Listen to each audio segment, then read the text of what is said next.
You don't remember me, do you? Source's voice cut through the diner's chatter as she set the coffee cup down, her hands trembling. The billionaire CEO froze because he remembered everything. The promises, the night he chose money over her, the letters she sent that he never answered. And now she was standing here, 25 years later, serving him coffee while wearing a name tag that should have read Dr. McMahon if he hadn't destroyed her dreams. What he did next would make headlines around the world. But first, he had to survive the reckoning in her eyes. If you are enjoying this story, don't forget to hit that subscribe button, like the video, and comment where you are watching from. Your support helps us bring more powerful stories. And trust me, you won't want to miss them. Now, let's continue. The 43rd floor of the Columbia Center in Seattle held the kind of silence that money bought. Jacob Alexander stood before windows that stretched from floor to ceiling, watching the morning fog roll across Elliott Bay. His reflection stared back, sharp jawlines softened by exhaustion, gray threading through black hair that once fell carelessly across his forehead. At 43, he commanded a tech empire worth $12 billion. At 43, he ate breakfast alone every morning. His phone buzzed against the glass desk. "Mr. Alexander, the quarterly reports are ready for your review." "Send them up, Patricia." Jacob's voice carried the weight of a man who had learned that every word held consequences. He moved to his desk, past walls lined with awards that meant nothing and photos with politicians who called him friend but didn't know his middle name. The reports painted the picture his investors craved. Alexander Technologies had acquired 17 companies in the past year alone. Each acquisition brought profits, market share, and the hollow satisfaction of winning games that no longer mattered to him. Jacob opened the top drawer of his desk. Buried beneath legal documents and business cards lay a single photograph, Warren High School's class of 1999 yearbook picture. His finger traced the face of a girl with bright eyes and a smile that once made him believe in forever. Saoirse McMahon, valedictorian, pre-med track. The girl who taught him that intelligence was the most beautiful thing a person could possess. "Where are you now?" The words escaped before he could stop them. He'd hired 3 different private investigators over the years. Each had failed to find her. It was as if she'd vanished the day he left for Stanford, taking his ability to love anyone else with her. Patricia knocked and entered with the reports. "Sir, there's also this." She handed him a leather portfolio. "The Hartwell Industries acquisition requires your personal oversight. They want to meet tomorrow in Bakersfield." Bakersfield. Jacob frowned. "Why not bring them here?" "They're old school, sir. Family business for 3 generations. They insist on meeting on their home turf." Patricia's tone suggested she found this as peculiar as he did. "The meeting is set for 2 p.m. at a local establishment called Mel's Diner. Apparently, it's where they conduct all their major business." Jacob stared at the portfolio. In 20 years of acquisitions, he'd never been asked to meet at a diner. But Hartwell Industries manufactured the circuit boards that powered half his products. If they wanted diner coffee and vinyl booths, he'd give them diner coffee and vinyl booths. "Book the jet. We leave at dawn." 300 miles south, Saoirse McMahon tied her apron strings and checked the coffee machines at Mel's Diner. 5:30 a.m. came early, but she'd been waking before sunrise for so long that her body no longer remembered how to sleep past dawn. The diner held the scent of bacon grease and possibility, the same smell that had greeted her when she'd started working here 15 years ago. Back then, she'd told herself it was temporary, a way to pay for her mother's medical bills while she figured out how to get back to school. Temporary had become permanent the way water carved canyons, slowly, then all at once. Morning, sunshine. Mel Hartwell emerged from the kitchen, flour dusting his apron. He'd inherited the diner from his father and his father before him. 3 generations of Hartwells had served coffee and dreams in equal measure. Morning, Mel. The usual crowd today, plus some fancy business meeting this afternoon. My nephew's finally selling the circuit board company. Can you believe it? 30 years I've been telling him to expand, and now some tech billionaire wants to buy him out. Saoirse filled the sugar dispensers with practiced efficiency. Good for him. Sometimes you have to know when to let go. Mel studied her face. You ever think about letting go, Saoirse? You're too smart to spend your whole life in this place. She'd heard variations of this conversation for years. The customers who recognized her intelligence, the regulars who knew she'd once been destined for medical school, the well-meaning friends who couldn't understand why she stayed. None of them understood that staying wasn't about giving up. It was about holding on. To her mother, who needed constant care. To her daughter, who deserved stability. To the pieces of herself that remained unbroken. This place isn't a prison, Mel. It's home. The bell above the door chimed, and Saoirse looked up to see Tommy Reeves shuffling in. 72 years old, diabetic, stubborn as a mule about taking his medication. He ordered the same thing every morning: coffee, black, and a lecture about how doctors didn't know anything. The usual, Tommy. You know it, girl. And none of that decaf nonsense. If I'm gonna die, I'm gonna die caffeinated. Saoirse poured his coffee and slid a sugar-free muffin onto his plate. Your granddaughter called yesterday. She's worried about your blood sugar. My granddaughter worries about everything. That's what happens when you go to college. You learn to worry about things that don't matter. The irony wasn't lost on her. Once, she'd been the girl who was supposed to go to college, supposed to worry about important things. Now she worried about whether Tommy took his insulin and whether her mother remembered to eat lunch. The morning rush began at 7. Construction workers ordered coffee to go, their hands already stained with the day's labor. Office workers grabbed breakfast sandwiches, scrolling through phones that cost more than Saoirse made in a month. Mothers with tired eyes and crying babies needed caffeine and patience in equal measure. Saoirse moved through it all with quiet grace. She remembered names, asked about sick relatives, celebrated small victories. Mrs. Patterson's arthritis was better. The Henderson's son had made the high school football team. Life happened in the spaces between orders, in the moments when people needed to be seen. Order up. Mel called from the kitchen. Saoirse carried plates of eggs and bacon to table 6, where 2 truck drivers debated the merits of different routes through the mountains. She'd learned to listen without hearing, to be present without being invasive. The skill had taken years to develop, but it served her well in a world where everyone needed someone to talk to. At her break, she stepped outside into the October morning. The sun painted the San Joaquin Valley in shades of gold and amber. Somewhere out there, in cities she'd never see and offices she'd never enter, people were making decisions that would shape the world. Once, she'd thought she'd be one of them. Her phone buzzed with a text from her daughter. Mom, got into the honors program. Call you tonight. Love you. Saoirse smiled, the first real smile of the day. Camila was 18, brilliant, and bound for UC Berkeley in the fall. Everything Saoirse had sacrificed had been for this moment, to give her daughter the chances she'd never had. She tucked the phone away and returned to the diner. The afternoon shift was always quieter, filled with coffee refills and quiet conversations. Today felt different, though. There was an energy in the air, a sense that something was about to change. Mel approached her with unusual nervousness. Saoirse, about that meeting this afternoon. The buyer's supposed to be some big shot from Seattle. Jacob Alexander. Ever heard of him? The coffee pot slipped from her hands, shattering against the floor in an explosion of glass and caffeine. Time stopped. The name hit her like a physical blow, 25 years of carefully constructed walls crumbling in an instant. I'm sorry. Let me clean this up.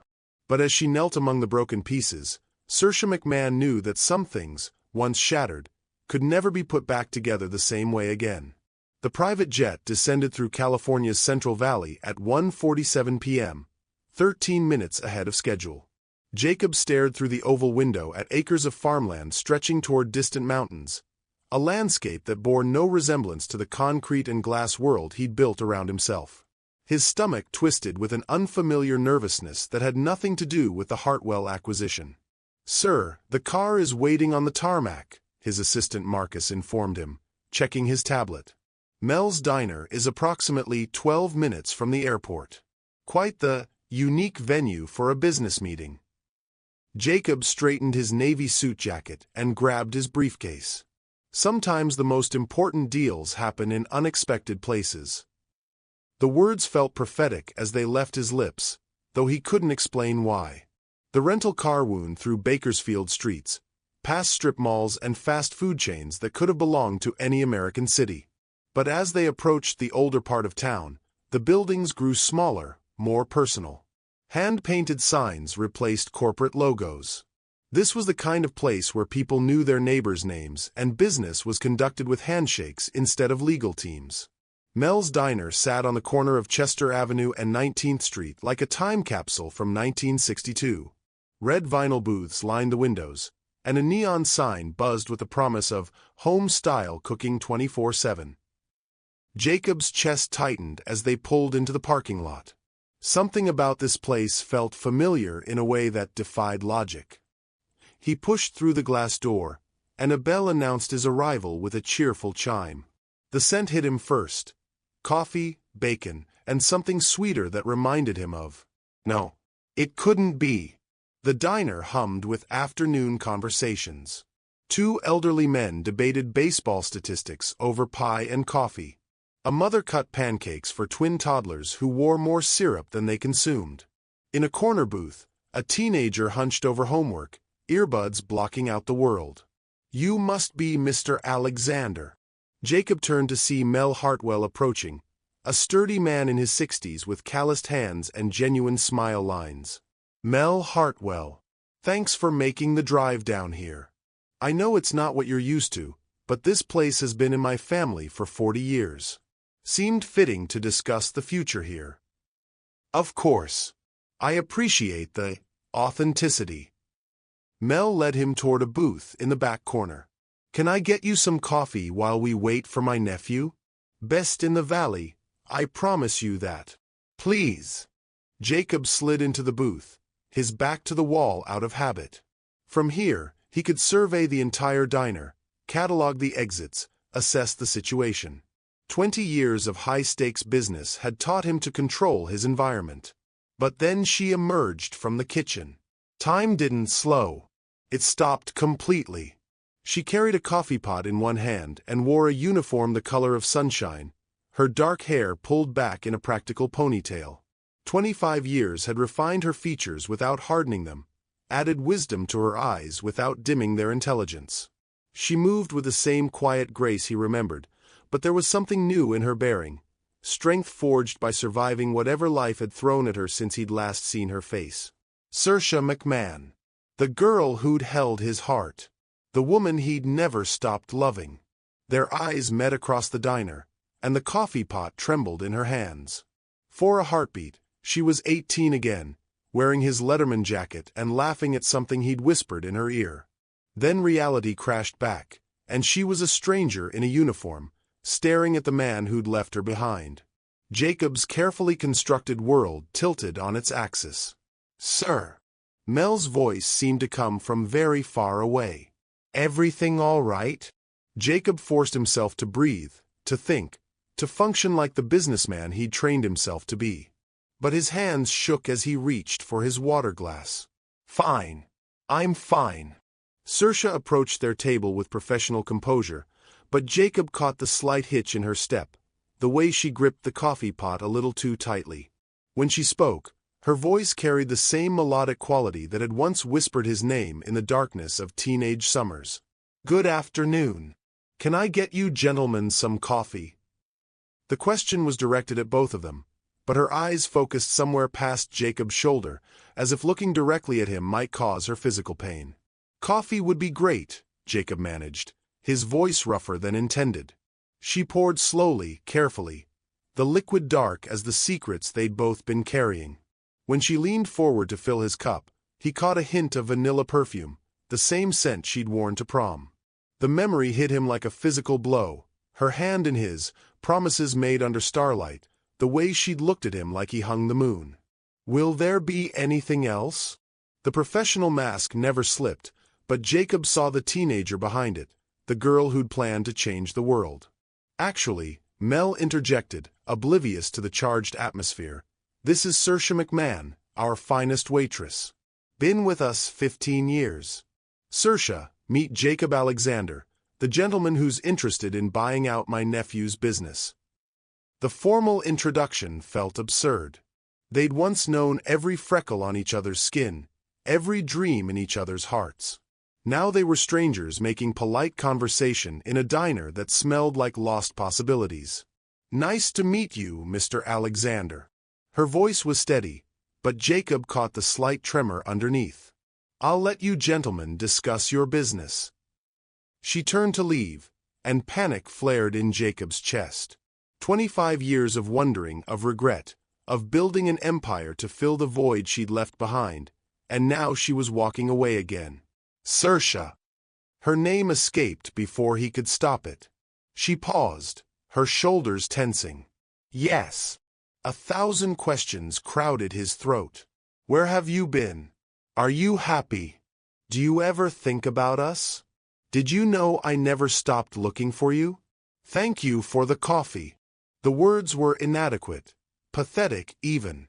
But they were all he could manage with Mel watching and the weight of 2.5 decades pressing down on them both. She nodded once and walked away, leaving Jacob staring after her like a man who'd just seen a ghost.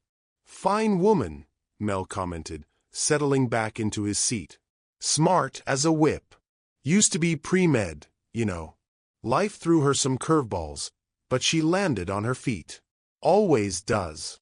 Pre-med. Jacob's heart clenched. She'd gotten into Stanford's pre-med program the same year he'd started computer science. They'd planned to go together, to build a life in California while pursuing their dreams. But his father's company had needed him, and Stanford had offered him opportunities he couldn't refuse. He'd convinced himself he was being practical, responsible. He'd convinced himself she'd understand. Mr. Alexander? You seem distracted. Jacob forced his attention back to Mel. Sorry. It's been a long day. But across the diner, he watched Saoirse refill coffee cups and take orders, her movements economical and graceful. Every few minutes, their eyes would meet by accident, and the air between them would crackle with unfinished conversations and unhealed wounds. At 2:15, Mel's nephew arrived, Tommy Hartwell Jr., a nervous man in his 50s who apologized profusely for being late. They spent the next hour discussing circuit board manufacturing, profit margins, and integration strategies. Jacob participated in the conversation, asked the right questions, made the appropriate responses. But part of his consciousness remained focused on the woman who moved through the diner like she owned every inch of it. During a lull in the conversation, she approached their table again. More coffee. This time, Jacob looked directly at her. Really looked. He saw the lines around her eyes that spoke of laughter and worry in equal measure. The wedding ring that wasn't there, leaving only a pale band of skin on her finger. The way she carried herself with dignity despite wearing a uniform that probably cost less than his tie. Please. As she leaned forward to pour, their fingers brushed against the handle of his cup. The contact lasted less than a second, but electricity shot up Jacob's arm like he'd been struck by lightning. Saoirse's hand jerked, and coffee splashed onto the table. I'm so sorry. She grabbed napkins from her apron, her professional composure finally cracking. Let me clean that up. It's fine. Jacob's voice was gentler now, more like the boy she'd once loved. Really? For a moment, they were the only two people in the diner. The business meeting, the other customers, the weight of their separate lives all faded away. There was only this, two people who'd once promised each other forever, now separated by 25 years and a coffee stain on a Formica table. Saoirse. Jacob began, not knowing what he wanted to say. But the spell broke as Mel cleared his throat, and the real world crashed back in. She finished cleaning the spill with quick, efficient movements, then disappeared back into the kitchen without another word. The business meeting concluded at 4 o'clock with handshakes and promises to have contracts drawn up within the week. Jacob went through the motions, but his mind remained focused on the woman who'd vanished into the back of the diner like smoke. As the Hartwells prepared to leave, Jacob made a decision that surprised even him. "Actually, I think I'll stay for a while. I'd like to get a feel for the local area." Mel looked puzzled but pleased. "Of course. Saoirse will take good care of you. Best service in the valley." After they left, the diner grew quiet. The afternoon crowd had thinned, leaving only a few scattered customers and the weight of unspoken history. Jacob sat in the booth, nursing his third cup of coffee and watching Saoirse work. She moved efficiently between tables, but he noticed she avoided looking in his direction.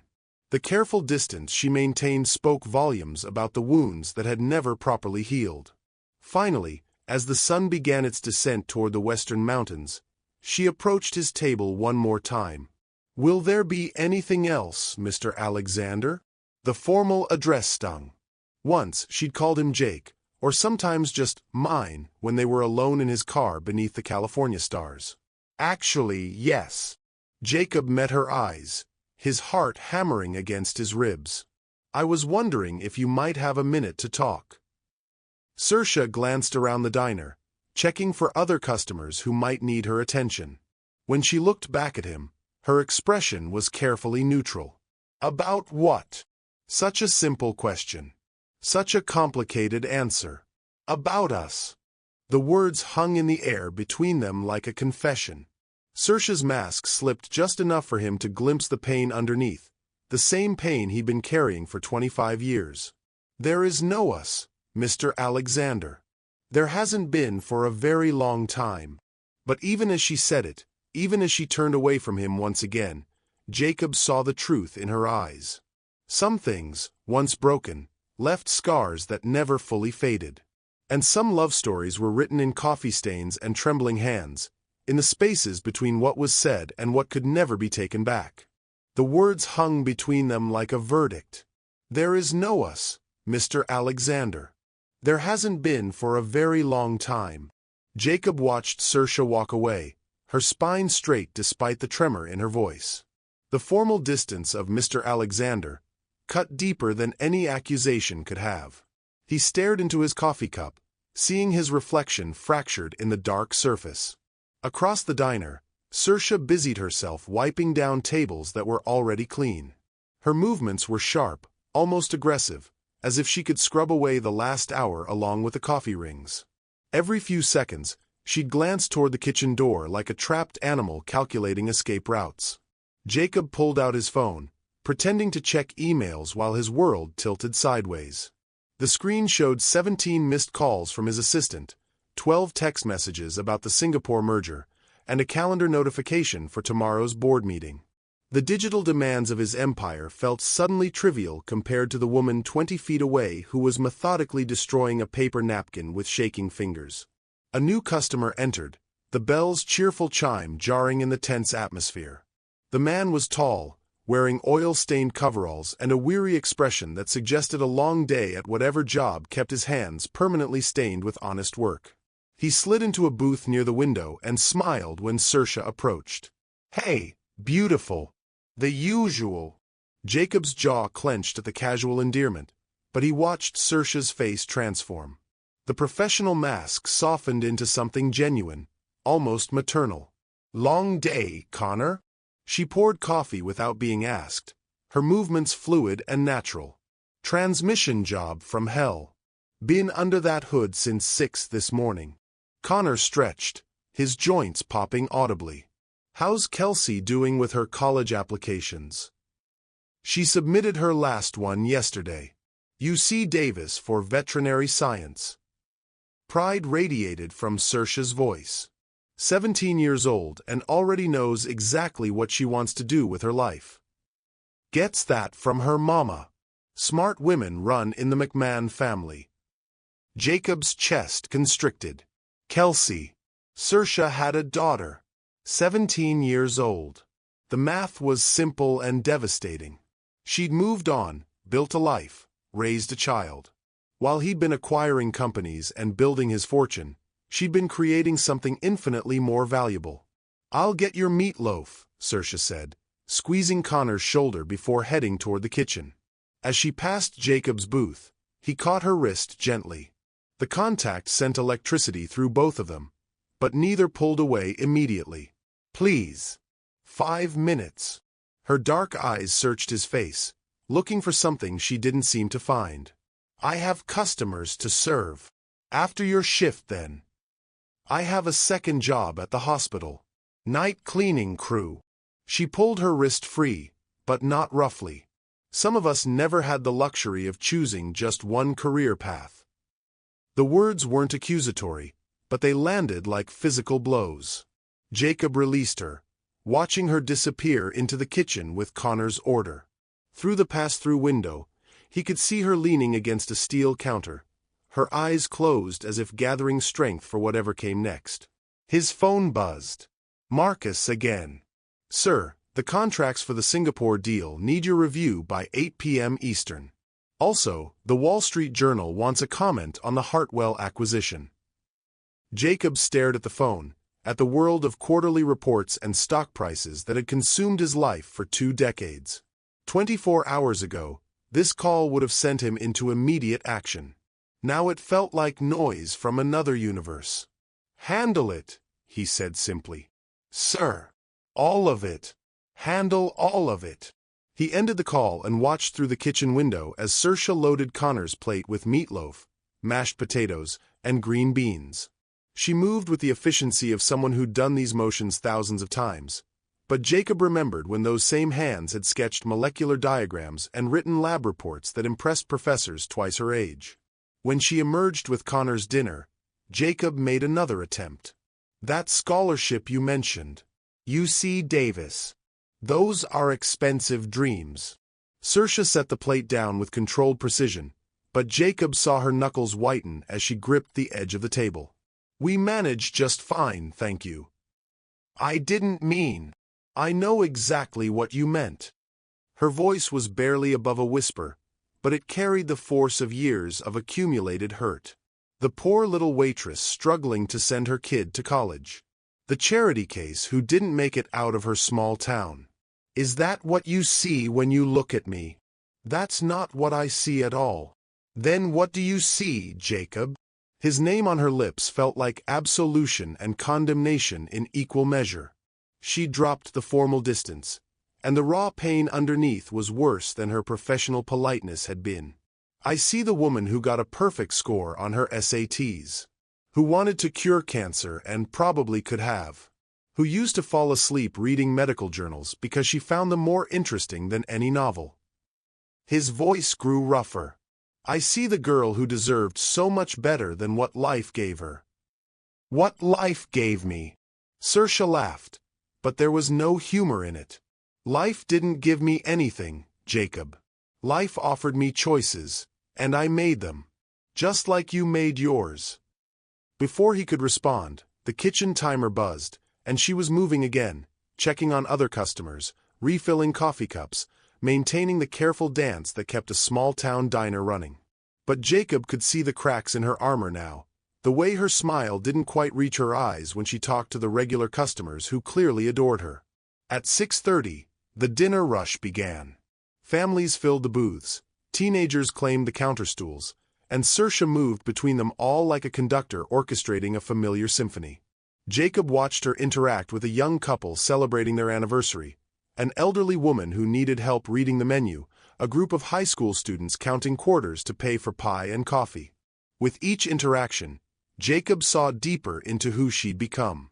The girl he'd loved had grown into a woman of remarkable strength, someone who found dignity in service and took genuine pleasure in others' happiness. She remembered everyone's preferences, asked about sick relatives, and somehow made each customer feel like the most important person in the room. This was what she'd built with her life. Not a medical practice or research lab, but something equally healing. A place where people felt valued, fed, understood. The realization humbled him in ways his business success never could. Around 7 o'clock, a commotion at the counter drew his attention. A well-dressed couple in their 50s were arguing loudly with Mel, who'd returned for the evening shift. "This is completely unacceptable," the woman was saying, her voice carrying the authority of someone unaccustomed to being denied. "We have a reservation at Le Bernardin in 3 hours, and our car has broken down. We need transportation to Los Angeles immediately." "Ma'am, I understand your frustration," Mel replied patiently, "but this is a diner, not a car service. The nearest rental place is closed until morning." The man waved his credit card dismissively. "We'll pay whatever it takes. Someone here must have a car we can borrow." Jacob recognized the type immediately. Wealthy, entitled, accustomed to solving problems by throwing money at them. A few years ago, he might have been sympathetic. Now he just felt embarrassed by association. Saoirse approached the couple with a coffee pot and her professional smile. "Can I help you folks with anything?" The woman looked her up and down with unconcealed disdain. "Unless you're hiding a limousine in the kitchen, I doubt it." "Actually," Saoirse said calmly, "my neighbor runs a taxi service. He's probably available if you'd like me to call." "A taxi?" The woman's voice suggested she'd been offered transportation via garbage truck. "Do you have any idea who we are?" "I'm sorry, should I?" The man stepped forward, clearly frustrated. "I'm Bradley Westfield. Westfield Holdings? We own half the commercial real estate in Beverly Hills." Saoirse nodded politely, unimpressed. "That's nice. Would you like me to call Danny about the taxi?" "This is ridiculous," Bradley muttered. "We're stranded in the middle of nowhere with—" He gestured vaguely at the diner's modest surroundings. "With good food and friendly service," Saoirse finished. "The taxi will cost about $60 to get you to the airport in Bakersfield, where you can catch a flight to LAX. Or you can stay angry about circumstances beyond anyone's control. Your choice." The couple exchanged glances, clearly debating between practicality and wounded pride. Jacob found himself holding his breath, waiting to see how they'd respond to Saoirse's quiet strength. "Fine," Bradley said finally. "Call your taxi friend." As Saoirse moved toward the phone behind the counter, the woman made one final observation loud enough for the entire diner to hear. "Well, I suppose we can't all afford standards." The casual cruelty of the comment hit Jacob like a physical blow. He saw Saoirse's shoulders tense, watched her pause mid-dial as the insult found its mark. Around the diner, other customers had gone quiet, their conversations suspended as they witnessed this small act of social violence. This was his world. These were his people, successful, wealthy, convinced that money equated to worth. The realization that he'd become one of them, that Saoirse might see him as cut from the same cloth as the Westfields, made him physically sick. He stood up abruptly, his chair scraping against the floor. The sound drew everyone's attention, including Saoirse's. "Actually," Jacob said, his voice carrying clearly through the suddenly silent diner, "I can offer you a ride." The Westfields turned toward him with visible relief. Here, finally, was someone who looked like he belonged in their world. Expensive suit, confident bearing, the unmistakable aura of wealth and power. "Thank you," Bradley said, extending his hand. "I'm Bradley Westfield, and this is my wife, Patricia. We'd be happy to compensate you for your trouble." Jacob looked at the outstretched hand but didn't take it. Instead, he walked to the counter where Saoirse stood frozen, the phone halfway to her ear. "Actually, I changed my mind," he said, never taking his eyes off Saoirse. "I think Danny's taxi sounds like the perfect solution. Some of us appreciate honest work and the people who do it with dignity." The words landed like grenades in the quiet diner. Patricia Westfield's face flushed red, while her husband sputtered indignantly. "I beg your pardon?" Jacob finally looked at them, and when he spoke, his voice carried the cold authority of boardrooms and billion-dollar decisions. "You heard me. This woman offered you a solution to your problem with grace and professionalism. Your response was to insult her and everyone else in this establishment. I suggest you take the taxi and consider yourselves fortunate that people like Saoirse exist to help entitled strangers who wouldn't know class if it served them coffee." The silence that followed was deafening. Then, slowly, Connor began to clap. The elderly woman in the corner booth joined him, then the young couple, then everyone else in the diner.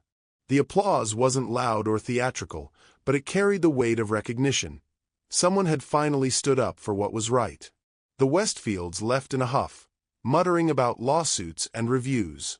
The moment the door closed behind them, normal conversation resumed, but Jacob could feel the weight of Saoirse's gaze on him. When he turned to look at her, her expression was unreadable. "You didn't have to do that." "Yes, I did." They stared at each other across the counter, the same few feet of distance that might as well have been an ocean. Jacob had thought defending her would bridge the gap between them, but if anything, she seemed more guarded now. "I should get back to work," she said finally. "Saoirse, wait." But she was already moving away, gathering menus and clearing tables with renewed purpose. The protective walls were back up, higher than ever. Jacob returned to his booth and ordered dinner he couldn't taste, watching Saoirse navigate the evening crowd with practiced ease. Every time their eyes met accidentally, she looked away first. The woman who'd once told him all her secrets now treated him like a stranger who'd briefly wandered into her carefully constructed world. By 9 o'clock, the diner had emptied except for Jacob and an elderly man reading a newspaper in the corner.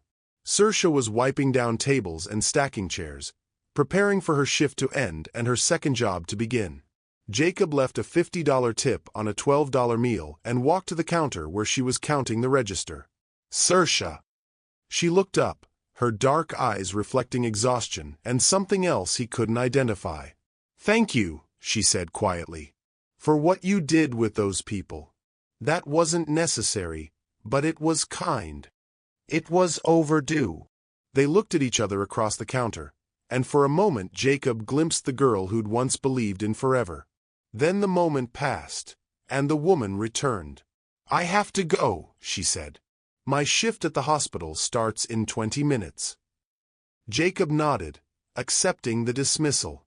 But as she gathered her purse and jacket, he couldn't stop himself from asking the question that had been burning in his chest all day. "Are you happy?" Saoirse paused in the doorway, her back to him. When she answered, her voice was so quiet he almost missed it. "I'm surviving. Some days, that's enough." Then she was gone, leaving Jacob alone in the empty diner with the ghosts of choices that couldn't be unmade and words that couldn't be unsaid. Outside, through the window, he watched her climb into a dented Honda and drive away into the California night. The taillights disappeared around the corner, and Jacob was left staring at his reflection in the glass, wondering if it was possible to love someone you'd lost so completely that even finding them again felt like another kind of goodbye. Jacob sat in his rental car outside the Valley Regional Hospital, the engine ticking as it cooled in the October night air. Through the lobby's glass doors, he could see Saoirse's Honda parked in the employee section, dented but dependable like everything else in her carefully managed life. He'd driven here without conscious decision, following some magnetic pull he couldn't name or resist. The rational part of his mind cataloged all the reasons this was inappropriate. She'd made her boundaries clear, he had a flight to catch in the morning, Marcus was probably having an aneurysm over the ignored calls stacking up on his phone. None of it mattered. 25 years of careful control had cracked the moment he saw her face across that diner, and now he was free-falling into territory that had no business plans or risk assessments. The hospital's automatic doors opened with a mechanical sigh, and Jacob stepped into the fluorescent-bright lobby. The smell hit him immediately, industrial disinfectant layered over human suffering and hope. Behind the reception desk, a young man with tired eyes looked up from his computer. "Visiting hours ended at 9, sir. I'm looking for someone who works here. Night cleaning crew. Saoirse McMahon." The receptionist's expression shifted to something more interested. "You family." Jacob hesitated. What was he exactly? An old friend. "She's probably up on the 3rd floor by now. Pediatrics wing. But I can't let you wander around the hospital without authorization." "Could you call her?" Tell her Jacob Alexander is here." The name meant nothing to the young man, but he picked up the phone anyway. Jacob listened to half a conversation conducted in hospital shorthand, watching the elevator numbers blink as people moved through the building's vertical maze. "She says to meet her in the cafeteria. Down this hall, follow the blue line." Jacob's footsteps echoed in the empty corridor. The blue line led him past darkened offices and treatment rooms, through the ghostly landscape of a hospital after hours. Occasionally he'd pass a nurse or orderly, their soft shoes silent on the polished floor, guardians of sleep and healing. The cafeteria was a cavern of stacked chairs and mopped floors, lit by security lighting that cast everything in shades of institutional beige. Saoirse sat at a corner table, still wearing her diner uniform but with a hospital ID badge clipped to her collar.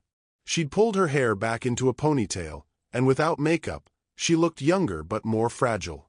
"You shouldn't be here, Jacob." He sat across from her uninvited, noting the coffee cup in her hands and the sandwich wrapper beside it. Dinner from a vending machine, eaten alone in an empty cafeteria. "When did you start working 2 jobs?" "About 12 years ago. Kelsey needed dental work that our insurance wouldn't cover." She took a sip of coffee and made a face. "This stuff could strip paint. Tell me about her." "Kelsey." Saoirse's whole demeanor changed at her daughter's name. The defensive walls lowered slightly, replaced by something that looked like joy struggling through exhaustion. "She's everything I dreamed of being at her age. Confident, focused, uncompromising about what she wants from life."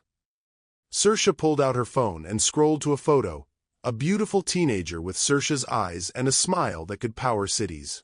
She volunteers at the animal shelter on weekends, maintains a 4.2 GPA, and somehow still finds time to beat me at Scrabble. "She looks like you. She acts like me too. Stubborn as granite when she sets her mind to something." Saoirse's smile faded as reality reasserted itself. "Jacob, what are you doing here?" "I don't know." The honesty surprised them both. "I had dinner at the hotel, answered emails, reviewed contracts. All the things I do every night. But I kept thinking about what you said. About surviving. It's not your problem anymore. Maybe it never stopped being my problem." Saoirse set down her coffee cup with deliberate care. Don't do that to either of us." "Do what?" "Romanticize the past. We were kids, Jacob. 18 years old and convinced we understood forever. People grow up, grow apart, make different choices. It doesn't mean anyone was wrong." But her voice lacked conviction, and Jacob pressed the advantage. "You were supposed to be Dr. Saoirse McMahon by now. Published researcher, department head, maybe running your own lab. Instead you're working 2 jobs to send your daughter to the college you never got to attend." "And you were supposed to be what?" "A small-town accountant married to his high school sweetheart." Saoirse's tone sharpened.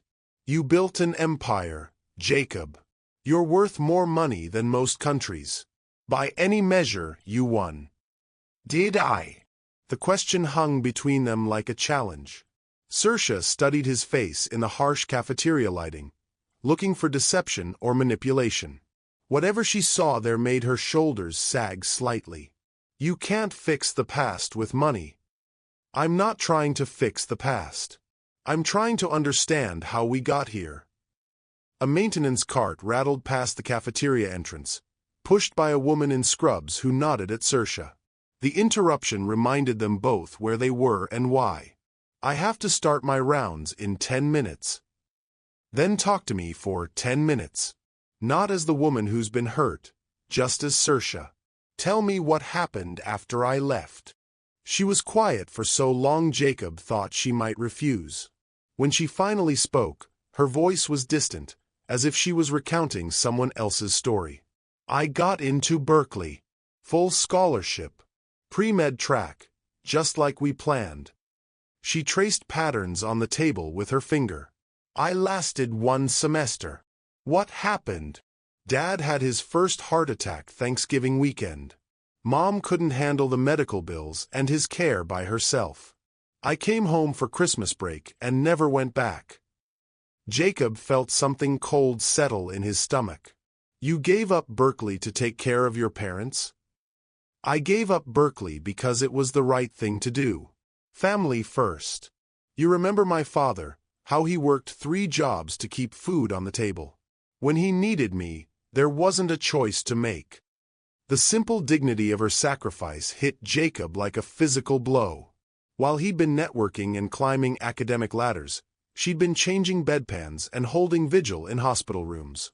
You could have called me. And said what? Come home and throw away your Stanford scholarship because my family's falling apart. Saoirse shook her head. You were 3,000 miles away building the life we'd dreamed about. I wasn't going to be the anchor that dragged you down. So you became the anchor for everyone else. I became a daughter who honored her parents' sacrifices.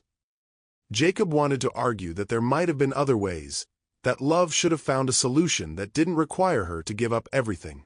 But the certainty in her voice told him those arguments had been fought and settled 25 years ago.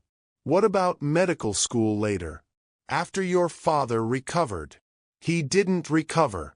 The heart attack was the first of 6. Each one weaker, requiring more care.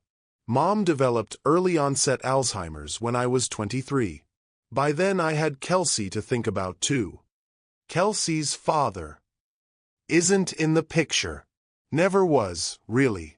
Just a mistake I made when I was lonely and grieving and stupid enough to think someone else might fill the hole you left behind. The words cut deep, but Jacob heard the pain underneath the anger. Saoirse. Don't you dare pity me. She stood up abruptly, her chair scraping against the floor. I made my choices, just like you made yours. I have a daughter I love more than my own life, work that matters, and people who depend on me. Maybe it's not the fairy tale we imagined when we were 18, but it's real and it's mine. She walked toward the cafeteria exit, but Jacob caught up with her in the hallway. Wait, please. Jacob, I have work to do. People are counting on me to show up. The way your family counted on you. The way Kelsey counts on you. The way everyone in that diner counts on you to remember their coffee preferences and ask about their sick relatives. He stepped in front of her, forcing her to meet his eyes. When do you get to count on someone else? The question hit its mark. For just a moment, Saoirse's carefully maintained composure cracked, and Jacob saw the exhaustion underneath. 25 years of being strong for everyone else, of putting her own dreams on permanent hold while she served everyone else's needs. That's not how life works for people like me. What if it could be? Jacob, stop. What if there was another way? There isn't. But she didn't move away, and Jacob took that as encouragement. There could be. If you'd let me. Let you what? Rescue me. Write a check and solve all my problems. Her voice rose, echoing in the empty hallway. I'm not a charity case or a business problem you can acquire and fix. That's not what I meant. Then what did you mean? Because standing here in this hallway 25 years too late, offering vague possibilities like some corporate fairy godfather, isn't helping either of us move forward. A nurse rounded the corner, pushing a cart of medications. She glanced at them curiously but continued on her rounds. The interruption reminded them both that they were having this conversation in a public place where Saoirse's professional reputation mattered. I should go, Saoirse said quietly. Mrs. Patterson in room 314 always asks for her floors to be mopped twice. She has OCD, and the routine helps her sleep. The casual intimacy of her knowledge about the patient's needs highlighted everything Jacob admired about the woman she'd become. She noticed people, remembered their preferences, took care of them in ways that went far beyond job requirements. How many patients know your name? Most of them. Why? At my company, I'm surrounded by hundreds of employees. Vice presidents, department heads, people who've worked there for years. I couldn't tell you half their names, much less their personal stories. That's different. You're running a billion-dollar company. I'm mopping floors. You're healing people, creating moments of peace and dignity in the worst times of their lives. Tell me which one of us is doing more important work." Saoirse stared at him, and for the first time since he'd walked into the diner, her defensive mask slipped completely away. What he saw underneath was a woman who'd forgotten how to dream for herself, who'd been giving so much for so long that she'd lost track of what she might want to receive. "I can't do this with you, Jacob. Not here, not now. Maybe not ever." "Why?" "Because I remember what it felt like when you left the first time. Because I can't afford to hope for things that don't exist. Because I have responsibilities that can't wait while I figure out what some impossible conversation in a hospital hallway might mean." She pulled her hospital ID from her pocket and headed toward the elevator bank. Jacob watched her press the call button, saw her check her watch, noted the way she squared her shoulders as she prepared to return to the work that defined her life. The elevator doors opened with a soft ding. "Saoirse!" She turned back, one hand holding the elevator door open. "I'm not leaving town tomorrow, Jacob. I canceled my flight. I'm staying until we finish this conversation.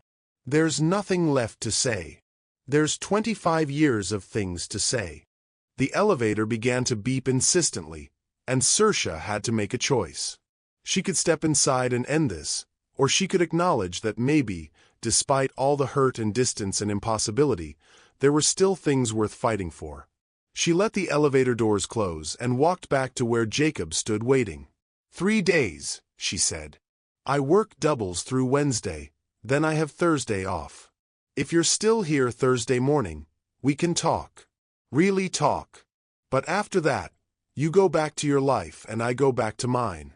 No drama, no promises, no looking back." Thursday morning. Where? The diner. 6 a.m., before the breakfast crowd. "Mel owes me a favor." Jacob nodded, knowing he was agreeing to terms that might break his heart all over again. Thursday at 6. The next elevator arrived, and this time Saoirse stepped inside without hesitation. As the doors began to close, she spoke one last time. "Jacob, don't do this if you're not serious. Don't show up Thursday morning unless you're prepared for whatever conversation we're going to have." "I'll be there." The doors closed, and Jacob was alone in the hospital hallway with the sound of his own heartbeat and the distant beep of machines keeping vigil over the sleeping sick. Through a nearby window, he could see the lights of Bakersfield stretching toward the mountains, a modest city where people like Saoirse built lives of quiet dignity and unrecognized heroism. He had 3 days to figure out what he wanted to say to the woman who'd once been his whole world, who'd sacrificed her dreams for love and duty while he'd built an empire on ambition and careful emotional distance. 3 days to decide if he was brave enough to risk everything he'd become for a chance at everything he'd lost. Walking back through the hospital corridors, Jacob passed the patients' rooms where Saoirse would spend the next 6 hours making sure their environment was clean and peaceful. In room 314, he glimpsed an elderly woman lying awake, staring at the ceiling. Tomorrow, Saoirse would mop her floors twice and probably stay an extra few minutes to make sure she was comfortable. This was love, Jacob realized. Not the grand gestures or passionate declarations, but the daily choice to show up, to care, to put someone else's needs before your own comfort. Saoirse had been practicing this kind of love for 25 years while he'd been learning to maximize quarterly profits. Thursday morning couldn't come fast enough. But first, he had to decide what version of himself he wanted to be when it arrived. Outside in the parking lot, Jacob sat in his rental car and called Marcus. "Sir, thank God. The Singapore deal is falling apart, and the board wants." "Marcus, I need you to clear my schedule through Friday." "Sir, cancel everything. Postpone the board meeting. Handle Singapore however you think best. I trust your judgment." The silence on the other end was so complete Jacob thought the call had dropped. "Marcus, I'm sorry, sir. Did you just say you trust my judgment about a $2 billion acquisition?" "I did. Are you feeling well? Jacob looked up at the hospital's lit windows, thinking about the woman inside who was probably helping Mrs. Patterson settle in for the night. I'm feeling like maybe it's time I figured out what's actually important. Thursday morning arrived wrapped in Bakersfield fog, the kind that clung to the San Joaquin Valley like a gray blanket hiding secrets. Jacob sat in his rental car outside Mel's diner at 5:45 a.m., watching the windows glow amber in the pre-dawn darkness. 3 days of waiting had stretched like years, filled with restless walks through unfamiliar neighborhoods and phone calls to Marcus that grew shorter each time his assistant tried to drag him back into corporate emergencies.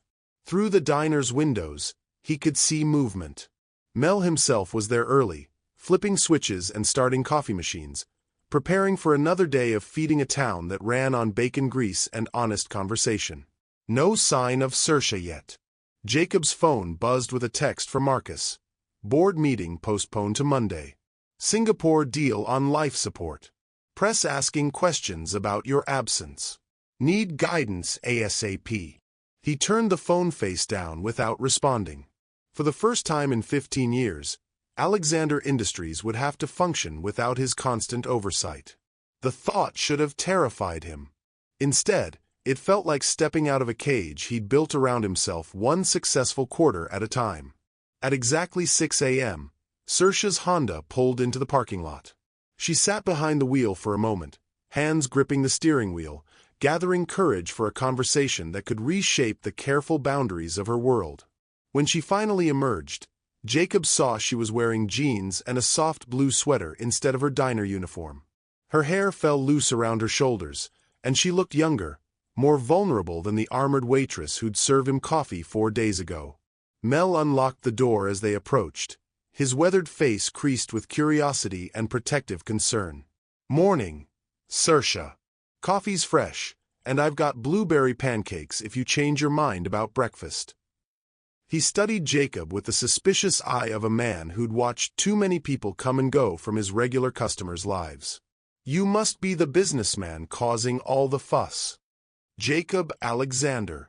Thank you for opening early. Wasn't my idea. Mel's handshake was firm, testing. But Saoirse asked, and she's family here. You treat her right, or you'll answer to more folks than just me. They settled into the corner booth where this had all begun, the same cracked vinyl seats and scarred Formica table that had witnessed their first stunned recognition. Saoirse wrapped her hands around a coffee mug like it was armor, while Jacob struggled to find words that could bridge 25 years of silence. You stayed, she said finally. I said I would. Men have said a lot of things to me over the years. Most of them didn't follow through. The quiet accusation hung between them, and Jacob felt the weight of every unkept promise, every letter unwritten, every phone call never made. He'd spent 3 decades building a reputation for reliability in business, while leaving the most important relationship of his life to wither from neglect. Tell me about Stanford, Saoirse said, surprising him. Tell me about the life you built after you left. Jacob studied her face, looking for traps or hidden motivations. Instead, he found genuine curiosity mixed with something that might have been pride. You really want to know? I've wondered for 25 years. Whether you were happy, whether you ever thought about us, whether the dreams we made together meant anything once you got to live them alone. The honesty in her voice cut through his defensive instincts. She deserved the truth, even if it revealed how hollow his victories had been. Stanford was everything we imagined it would be. Brilliant professors, unlimited resources, classmates who were going to change the world. I threw myself into it completely. Double major in computer science and business, internships every summer, networking events every weekend. And girls. The question was casual, but Jacob caught the tension underneath. Some. Nothing serious. I kept telling myself I was too busy, too focused on the future to get distracted by relationships. What changed? Graduate school. Harvard Business School. I met Rebecca Morrison my second year. She was everything I thought I should want. Smart, ambitious, connected to the right families and the right investment firms. Jacob traced patterns on the table, remembering. We got married the year after graduation.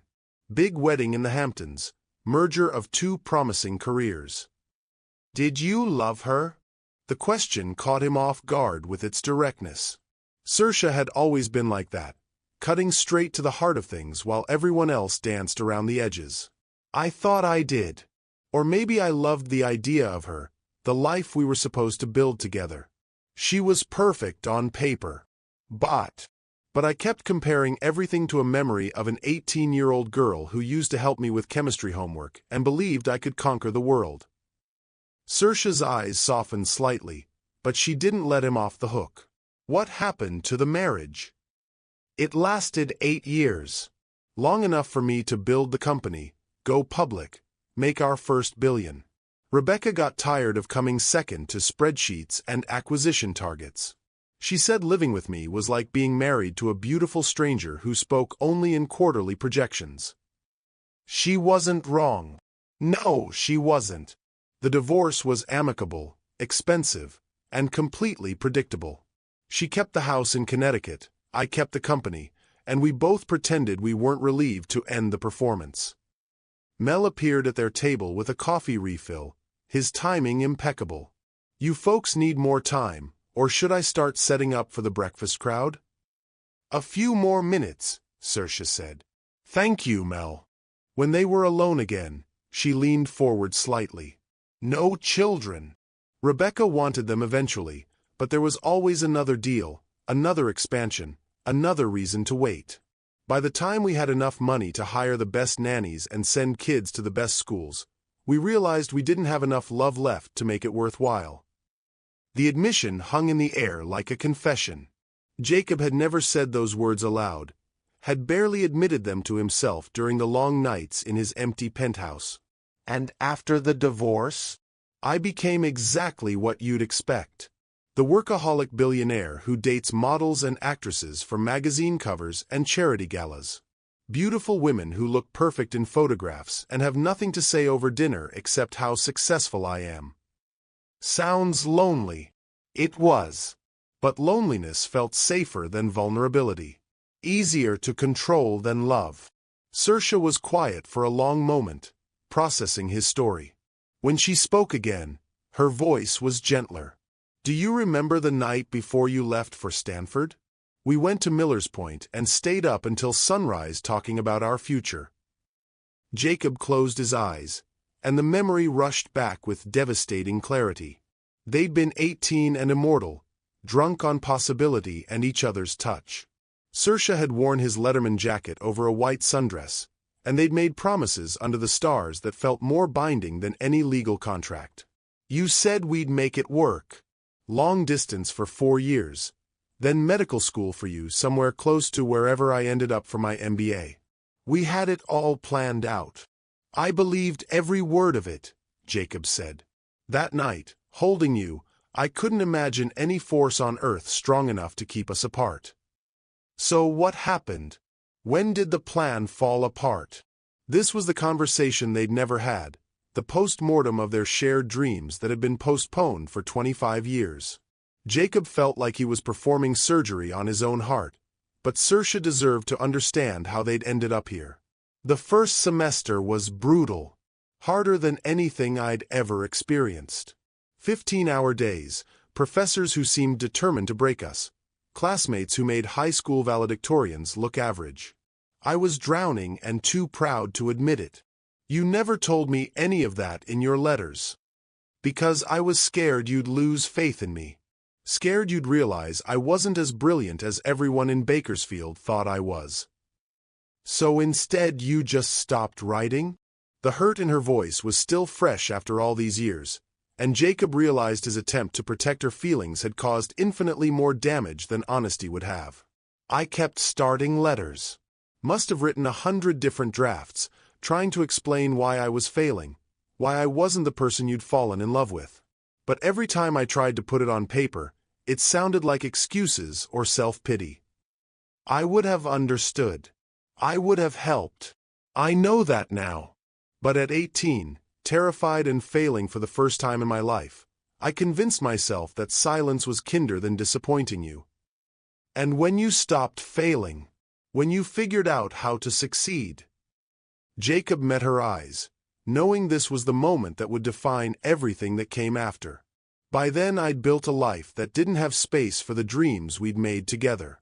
I'd become someone who solved problems with strategy and willpower instead of love and partnership. I told myself you were better off without me. That wasn't your decision to make. No, it wasn't. It was cowardice dressed up as nobility. The bell above the diner door chimed, and Mel's early customers began filtering in. Coffee-seeking construction workers, nurses ending night shifts, the steady stream of people who kept small cities functioning while the rest of the world slept. Saoirse waved at a few familiar faces, exchanging quick smiles that demonstrated her place in this community's fabric. She belonged here in a way Jacob had never belonged anywhere, connected to people who knew her story and valued her presence. "My turn," she said, turning back to him. "You want to know what happened after you stopped writing?" Jacob nodded, though he wasn't sure he was ready for her truth. "I waited. Longer than I should have. Longer than anyone with sense would have. I checked the mail every day for 6 months, making excuses for your silence. Classes were demanding, you were busy, the postal service was slow." Saoirse. Then Teresa Martinez got a letter from her boyfriend at UCLA. Maria Santos heard from hers at UC Davis. Even quiet Jennifer Walsh was getting regular calls from her boyfriend at community college in Fresno.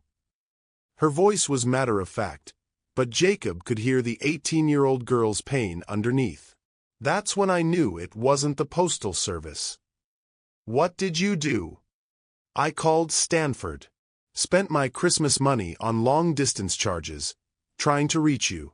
Your roommate said you were in the library, at study group, in class. Always somewhere else." Jacob remembered those calls now, the way his chest would tighten when his roommate mentioned a girl from California asking for him. He'd been too much of a coward to take the phone, too afraid of hearing disappointment in her voice. "The last time I called, some girl answered your room phone. Said you were out with friends and could she take a message. I hung up without saying anything. That was probably Rebecca. We weren't dating yet, but she spent a lot of time in our study group. It doesn't matter now. But that night, I finally understood that our forever had an expiration date I'd never noticed." The breakfast crowd was growing thicker around them, the diner filling with the comfortable chatter of people starting another day.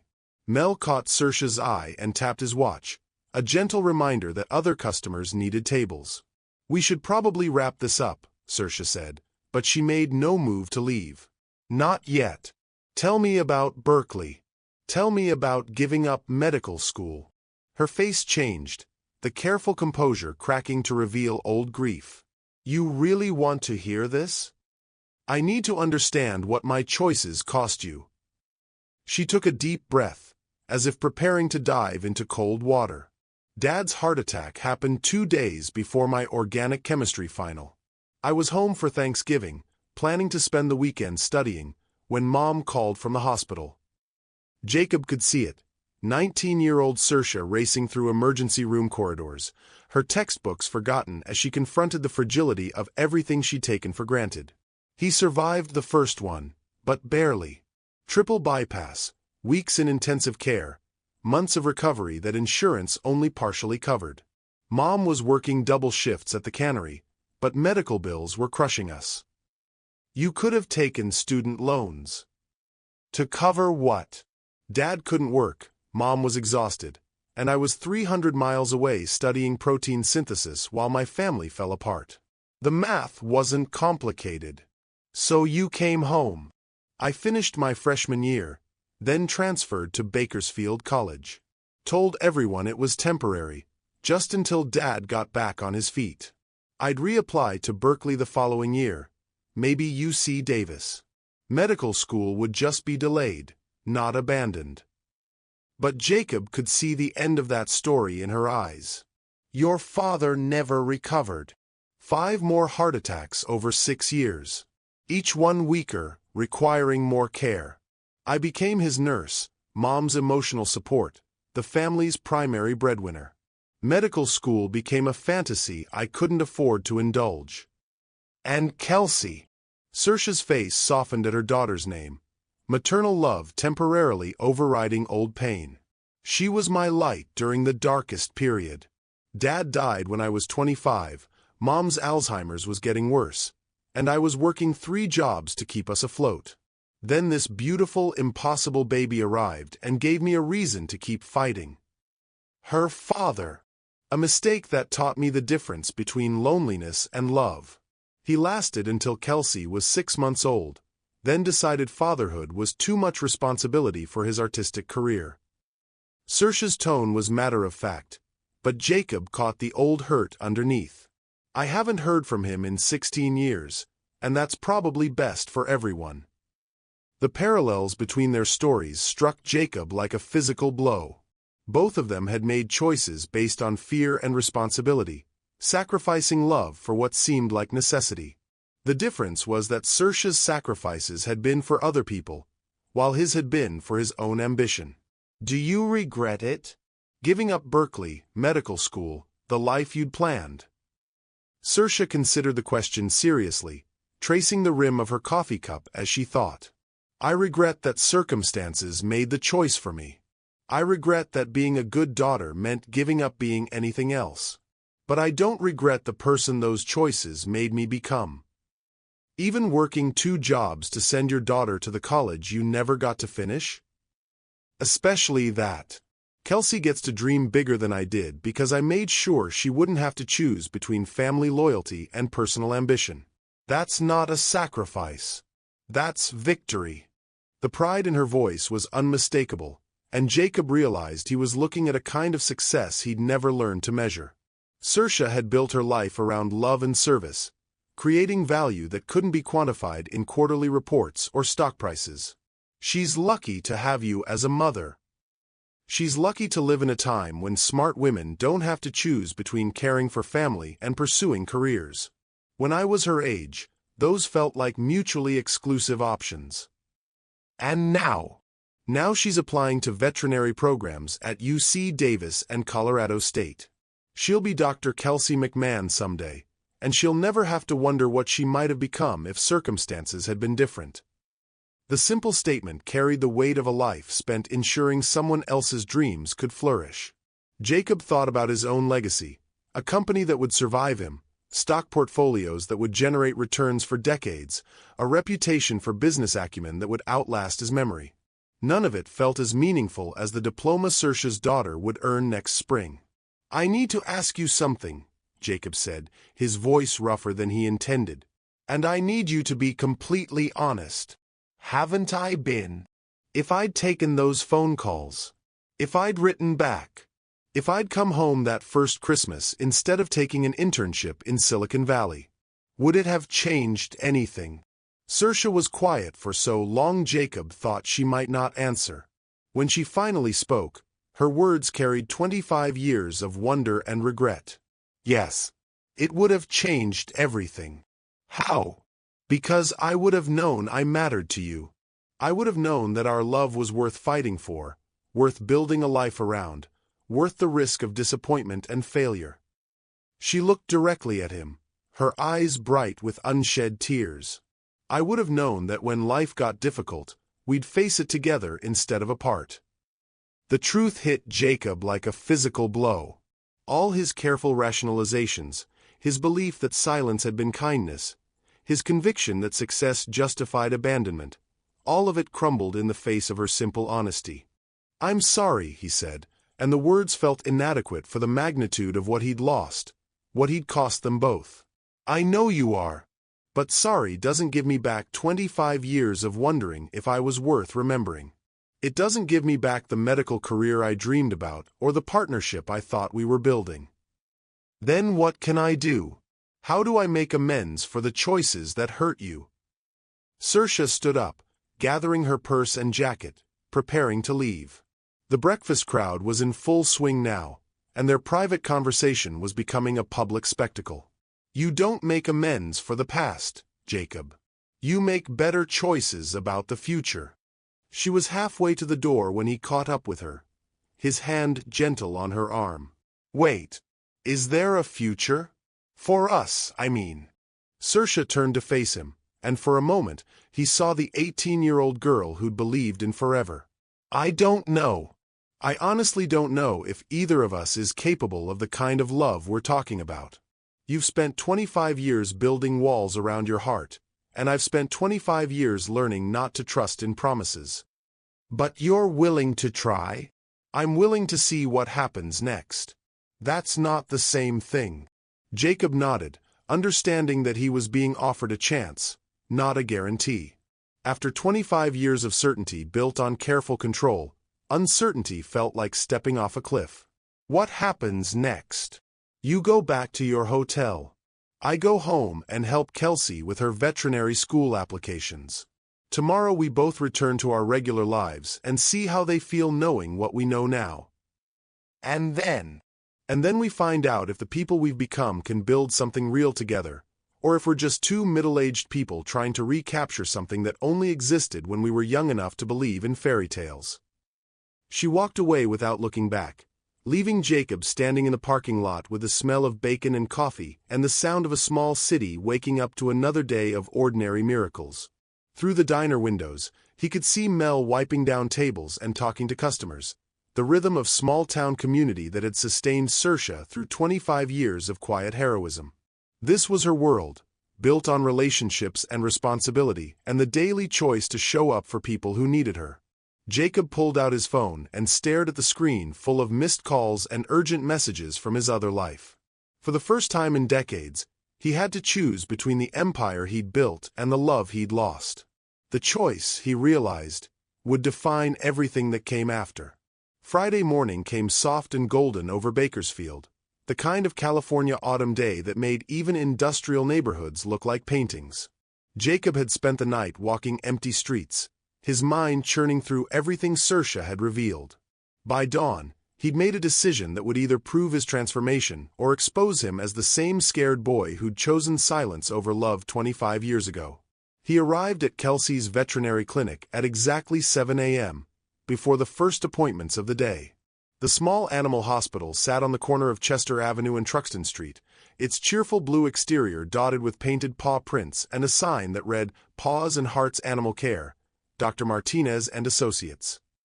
Through the window, he could see a young woman in bright purple scrubs setting up examination rooms. This had to be Kelsey McMahon, though she looked nothing like the mental image he'd carried from Saoirse's descriptions. Where he'd expected to see echoes of her mother's careful composure, he found someone radiating confident energy. Kelsey moved with the easy grace of someone who'd found her calling early and never looked back.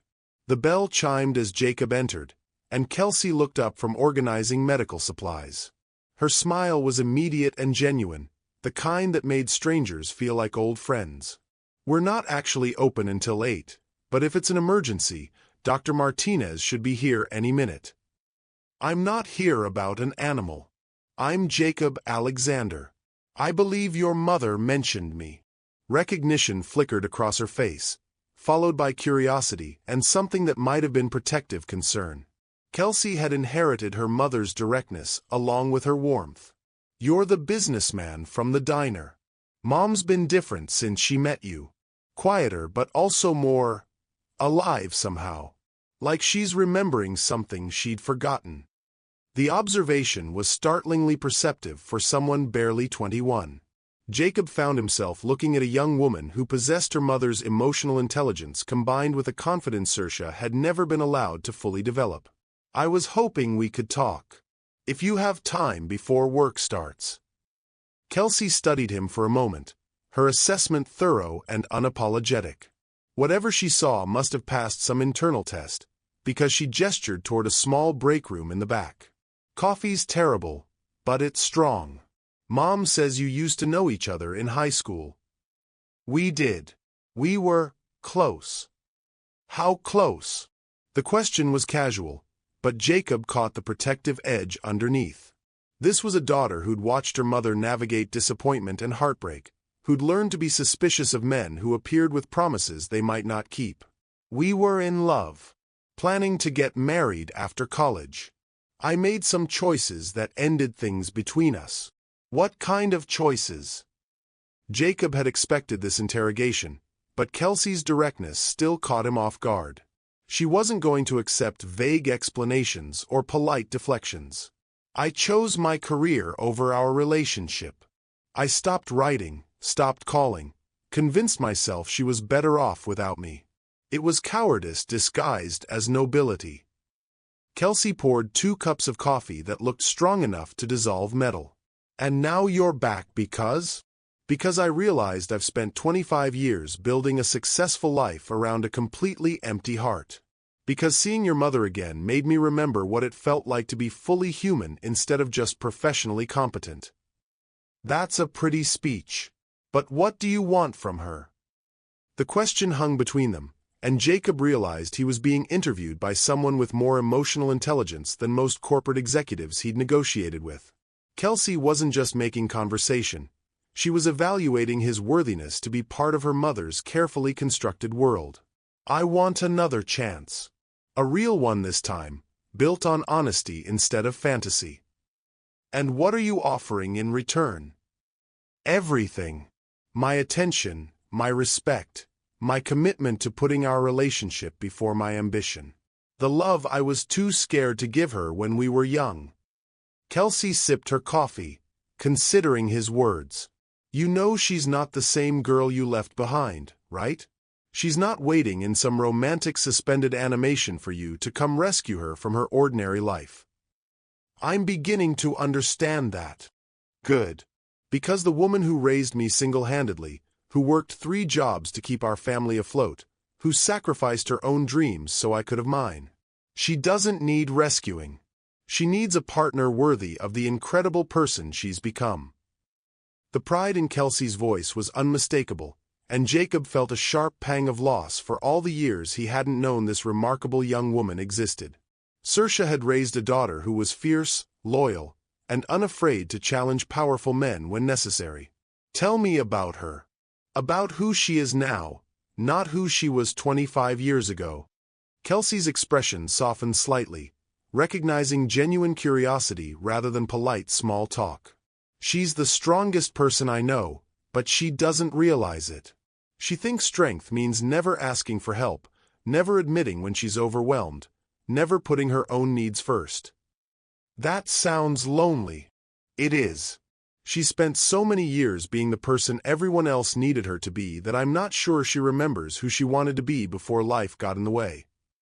Jacob thought about the confident, ambitious girl he'd known in high school, the one who'd tutored half their chemistry class and planned to become a pediatrician.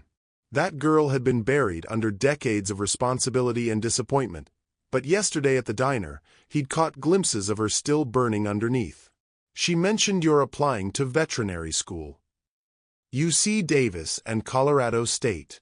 Early acceptance to both programs, full scholarships based on grades and research. Kelsey's matter-of-fact tone couldn't hide her pride in the achievement. That's incredible. Your mother must be thrilled. She cried for an hour when the Davis letter came. Happy tears, but also something else. Like she was proud and heartbroken at the same time. Jacob understood immediately. Saoirse was watching her daughter achieve everything she'd been forced to abandon, experiencing vicarious triumph mixed with personal grief for dreams deferred. She never talks about her own college plans, what she wanted to study before your grandfather got sick. Medical school. She wanted to be a pediatrician, help kids who didn't have access to good health care. Kelsey's voice grew quiet. Sometimes I catch her watching medical shows on TV, and she gets this look. Like she's remembering a different version of herself. The bell in the front office chimed, and Dr. Martinez's voice called out a greeting in rapid Spanish. Kelsey glanced at her watch and stood up. I need to get back to work. But before you go, I want to tell you something.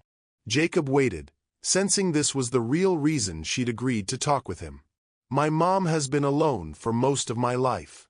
Not because she couldn't find someone, but because she set the bar so high that most men couldn't reach it. She saw what happened to her friends who settled for less than they deserved, and she decided being alone was better than being disappointed. What does that mean for me? It means if you're not absolutely certain you can be the man she needs, walk away now. Don't string her along while you figure out whether you're brave enough to choose love over convenience. The challenge was clear, and Jacob respected Kelsey for delivering it without apology. This was a young woman who'd watched her mother sacrifice and struggle, who'd inherited both Saoirse's protective instincts and her unwillingness to accept less than genuine commitment. I understand. Do you? Because she's already been abandoned by one man who claimed to love her. She won't survive it happening again. Jacob met her eyes, recognizing the fierce loyalty that had probably sustained Saoirse through the hardest years. I won't abandon her. Not this time. Then prove it. Not with grand gestures or expensive gifts, but with daily choices that show she matters more than your comfort zone. Dr. Martinez appeared in the doorway, a small, energetic woman in her 50s who looked like she could handle any crisis with competence and humor. She introduced herself with a firm handshake and curious smile. You must be the mystery man Kelsey's been telling me about. The one who's got her mother all stirred up. Jacob Alexander. And I hope that's good stirred up, not bad. Remains to be seen. But Saoirse McMahon is one of the finest women I've ever known, so you better treat her like the treasure she is. Another protective voice. Another reminder of the community that had sustained Saoirse when he'd failed her. Jacob was beginning to understand that winning her back meant proving himself worthy to an entire network of people who'd witnessed her strength and sacrifice. I intend to. Good. Now Kelsey, we've got a golden retriever with hip dysplasia coming in at 8:30, and Mrs. Patterson's cat needs his diabetes check. Time to get moving. Jacob thanked them both and headed toward the door, but Kelsey's voice stopped him. Mr. Alexander, if you hurt her again, you'll answer to me. And trust me, I'm a lot less forgiving than she is. The threat was delivered with a smile, but Jacob had no doubt it was completely serious. He nodded his understanding and walked out into the California sunshine, his phone already buzzing with another crisis from Seattle that would have to wait. Instead of heading back to his hotel, Jacob found himself driving through Bakersfield's residential neighborhoods, trying to understand the world that had shaped Saoirse and Kelsey. These weren't the manicured suburbs of his corporate life, but working-class streets where people knew their neighbors and children played in front yards protected by chain-link fences and fierce community loyalty. He pulled up in front of a small blue house on Eucalyptus Street, recognizing it from Saoirse's description as the place where she'd cared for her parents and raised her daughter. The front yard was neat but not elaborate, filled with practical plants that could survive Central Valley summers without constant attention. A swing hung from an old oak tree, probably installed when Kelsey was small. This was where Saoirse had built her real life, far from the fantasies they'd spun at 18. Every choice about this house, this neighborhood, this community reflected values Jacob was only beginning to understand. Stability over mobility. Relationships over opportunities. Daily presence over distant promises. His phone rang, startling him out of his contemplation. Marcus again, the fourth call this morning. Jacob, thank God. I've been trying to reach you for hours. The Singapore deal is imploding. The board is asking questions about your absence, and there are rumors in the Wall Street Journal about a hostile takeover attempt. Handle it. Handle what? The Singapore deal, or the board meeting, or the takeover rumors? All of it. You're perfectly capable of managing the company without my constant oversight. What's gotten into you? This isn't like you at all. Jacob looked at the little blue house where a woman had sacrificed her dreams to care for others, where a daughter had learned to set goals and achieve them through hard work rather than inherited advantage. Maybe that's the problem. Maybe the person I've been isn't worth preserving. You're scaring me, Jacob. Are you having some kind of breakdown? I'm having some kind of breakthrough. I'll call you Sunday night with instructions for the week. He hung up before Marcus could argue, then turned off the phone completely. For the first time in 15 years, Alexander Industries would function without his direct involvement for an entire weekend. The company would survive, the stock price would fluctuate, and the world would continue spinning without his careful management. Jacob drove to Saoirse's workplace, the hometown kitchen where she'd worked lunch shifts for the past 3 years. It was a family restaurant specializing in comfort food and generous portions, the kind of place where regulars had favorite tables and servers remembered how everyone liked their coffee. Through the windows, he could see Saoirse moving between tables with practiced efficiency, her smile genuine as she chatted with customers who clearly considered her a friend rather than just service staff. She wore a bright yellow uniform that should have looked institutional but somehow made her glow with warmth. Jacob watched her interact with an elderly man who seemed to be dining alone, the way she lingered at his table to chat about his grandchildren and listen to stories he probably told every waitress who'd sit still long enough. She brought him extra rolls without being asked and refilled his coffee before he noticed it was empty. This was Saoirse in her element, caring for others with the same attention to detail Jacob brought to corporate acquisitions. The difference was that her work created genuine human connections, while his created quarterly profits that would be forgotten by next year's shareholders' meeting. A text from Kelsey interrupted his observation. Mom gets off at 3 p.m. She usually stops at the grocery store on Palm Avenue, then goes home to check on Grandma before dinner. Just in case you were wondering about her routine. Jacob smiled at the young woman's transparent matchmaking. For someone who'd threatened him 20 minutes ago, she was remarkably helpful in facilitating his courtship of her mother. At exactly 3:15 p.m., Saoirse emerged from the restaurant carrying a takeout container that probably held dinner for her mother. She looked tired but content, the kind of bone-deep satisfaction that came from honest work completed with competence and care. Jacob approached carefully, not wanting to startle her after the emotional intensity of their previous conversations. "Hi!" She turned, her expression cycling through surprise, pleasure, and caution in the space of a heartbeat. "Jacob, what are you doing here?" "Hoping you might have time for a conversation that doesn't involve interrogating our past." "What kind of conversation?" "The kind where we talk about today. About who we are now, what we want, whether there's any possibility of building something real together." Saoirse glanced at her watch, calculating the time she needed for her mother's care against her curiosity about where this conversation might lead. "I need to check on Mom first. She gets confused if her dinner routine changes." "Can I come with you? I'd like to meet her." The request surprised them both. Jacob hadn't planned to ask, but he realized he wanted to understand every part of Saoirse's world, including the mother who'd shaped her sense of duty and sacrifice.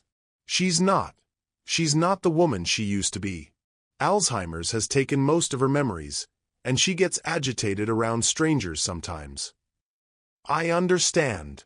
But she's important to you, which makes her important to me." Saoirse studied his face, looking for signs of polite obligation or uncomfortable duty. Instead, she found genuine interest in meeting the woman who'd raised her. "Okay. But we take things slowly, and if she gets upset, you leave immediately." They drove separately to the house Jacob had observed earlier, Saoirse's Honda leading his rental car through familiar streets. The interior of her home was exactly what he'd expected. Clean, comfortable, filled with photographs documenting Kelsey's achievements and family celebrations from decades past. Margaret McMahon sat in a recliner facing a television playing old game shows, her white hair neatly combed and her clothes carefully chosen by someone who understood that dignity mattered even when memory failed. She looked up when they entered, her eyes bright with curiosity despite the confusion Jacob could see underneath. "Hi, Mom. I brought dinner and a friend I'd like you to meet." "A friend?" Margaret's voice carried the careful politeness of someone trying to hide their uncertainty.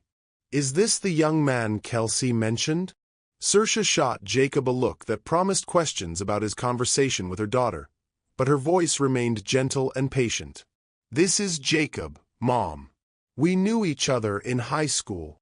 "High school?" Margaret's face brightened with the kind of clarity that occasionally broke through the fog of dementia.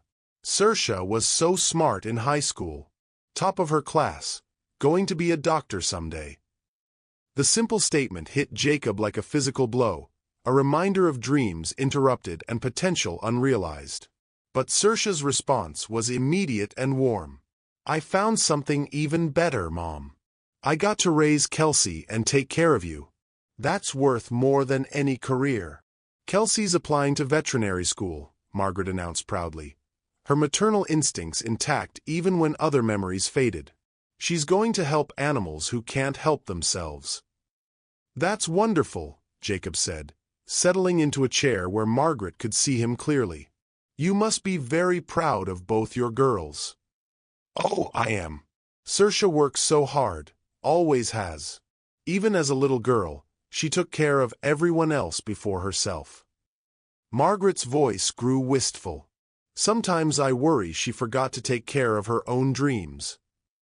The conversation continued for an hour, Margaret drifting in and out of clarity but consistently warm and welcoming. Jacob found himself charmed by glimpses of the woman who'd raised Saoirse with such strong values, who'd instilled the sense of duty and compassion that defined her daughter's character. When Margaret began showing signs of fatigue, Saoirse gently suggested it was time for her evening routine. Jacob said his goodbyes and waited in the living room while Saoirse helped her mother prepare for bed. The walls around him told the story of a family that had faced challenges with grace and unity. School photos showing Kelsey's progression from gap-toothed kindergartner to confident high school graduate. Pictures of Saoirse at various ages, always smiling despite whatever struggles the camera couldn't capture. A formal portrait of Margaret and a man who must have been Saoirse's father, taken during happier times when the future seemed full of manageable possibilities. She likes you, Saoirse said, returning to the living room. She doesn't usually warm up to strangers that quickly. She's remarkable. I can see where you got your strength. And your stubbornness, according to Kelsey. They both laughed, the first moment of easy humor they'd shared since his return to her life. Jacob felt some of the tension between them beginning to ease, replaced by the comfortable familiarity that had made them inseparable as teenagers. Speaking of Kelsey, I stopped by the veterinary clinic this morning. She mentioned that. Said you passed her interrogation, barely. She's protective of you. I respect that. She's had to be. Growing up without a father figure, watching me struggle through difficult years. It made her fiercely loyal and maybe a little suspicious of men who make promises. Smart girl. She should be suspicious until I prove I deserve her trust. Saoirse curled up on the couch, tucking her feet under her in a gesture that transported Jacob back 25 years to countless evenings spent talking in her childhood bedroom. Some physical habits never changed, even when everything else about their lives had been transformed. What did you two talk about? You. Her plans for veterinary school. The fact that she'll probably never forgive me if I hurt you again. She said that. In more diplomatic terms, but yes. I got the impression she's perfectly capable of making my life miserable if I don't live up to her standards. She learned from the best, Saoirse said with a smile. I may look sweet, but I can be absolutely ruthless when someone threatens my family. Good to know. Though I'm hoping to join that family rather than threaten it. The words hung between them, more serious than the playful tone he'd intended. Saoirse's expression grew thoughtful as she considered the implications of what he'd said. Is that what you want? To be part of our family? I want to be part of your life in whatever way you'll have me. Family, partner, friend. I want to wake up knowing I'll see you that day and go to sleep knowing I'll see you tomorrow. That's a beautiful sentiment. But what does it mean practically? You live in Seattle. I live here. You run a billion-dollar company. I serve coffee and take care of my mother. How do we bridge that gap? The question he'd been avoiding finally landed between them with the weight of reality. Jacob had spent 3 days lost in romantic possibility without considering the logistical challenges of building a relationship across such different worlds. I don't know yet, but I know I want to figure it out together instead of making assumptions about what's possible. And your company. Your responsibilities in Seattle. We'll have to adapt. The company survived before I ran it, and it can certainly function with less micromanagement. I built Alexander Industries to be successful, not to consume my entire life. You say that now, But what happens when there's a crisis that needs your attention? When staying here means missing an important meeting or losing a lucrative deal? The questions weren't accusations, but Jacob could hear the fear underneath them. Saoirse had been abandoned once by someone who chose ambition over love. She wasn't going to risk that heartbreak again without serious assurances. Then I handle the crisis remotely and let other people manage the meetings.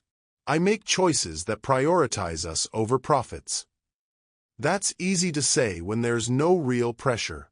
But you've built your identity around being indispensable to your company. Can you really walk away from that? Jacob considered the question seriously, recognizing that Saoirse deserved honesty rather than romantic promises he might not be able to keep. I don't know. I've never tried to build a life where personal relationships came first.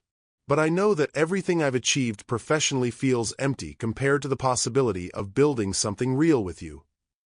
And if you try it and discover you can't handle being less important to your company, if you realize you need the validation that comes from being the indispensable CEO, then I'll have learned something important about myself, and you'll be free to find someone capable of giving you the partnership you deserve. The admission surprised them both with its vulnerability. Jacob was acknowledging that his transformation might be incomplete, that good intentions might not be enough to overcome decades of ingrained habits. That's terrifyingly honest.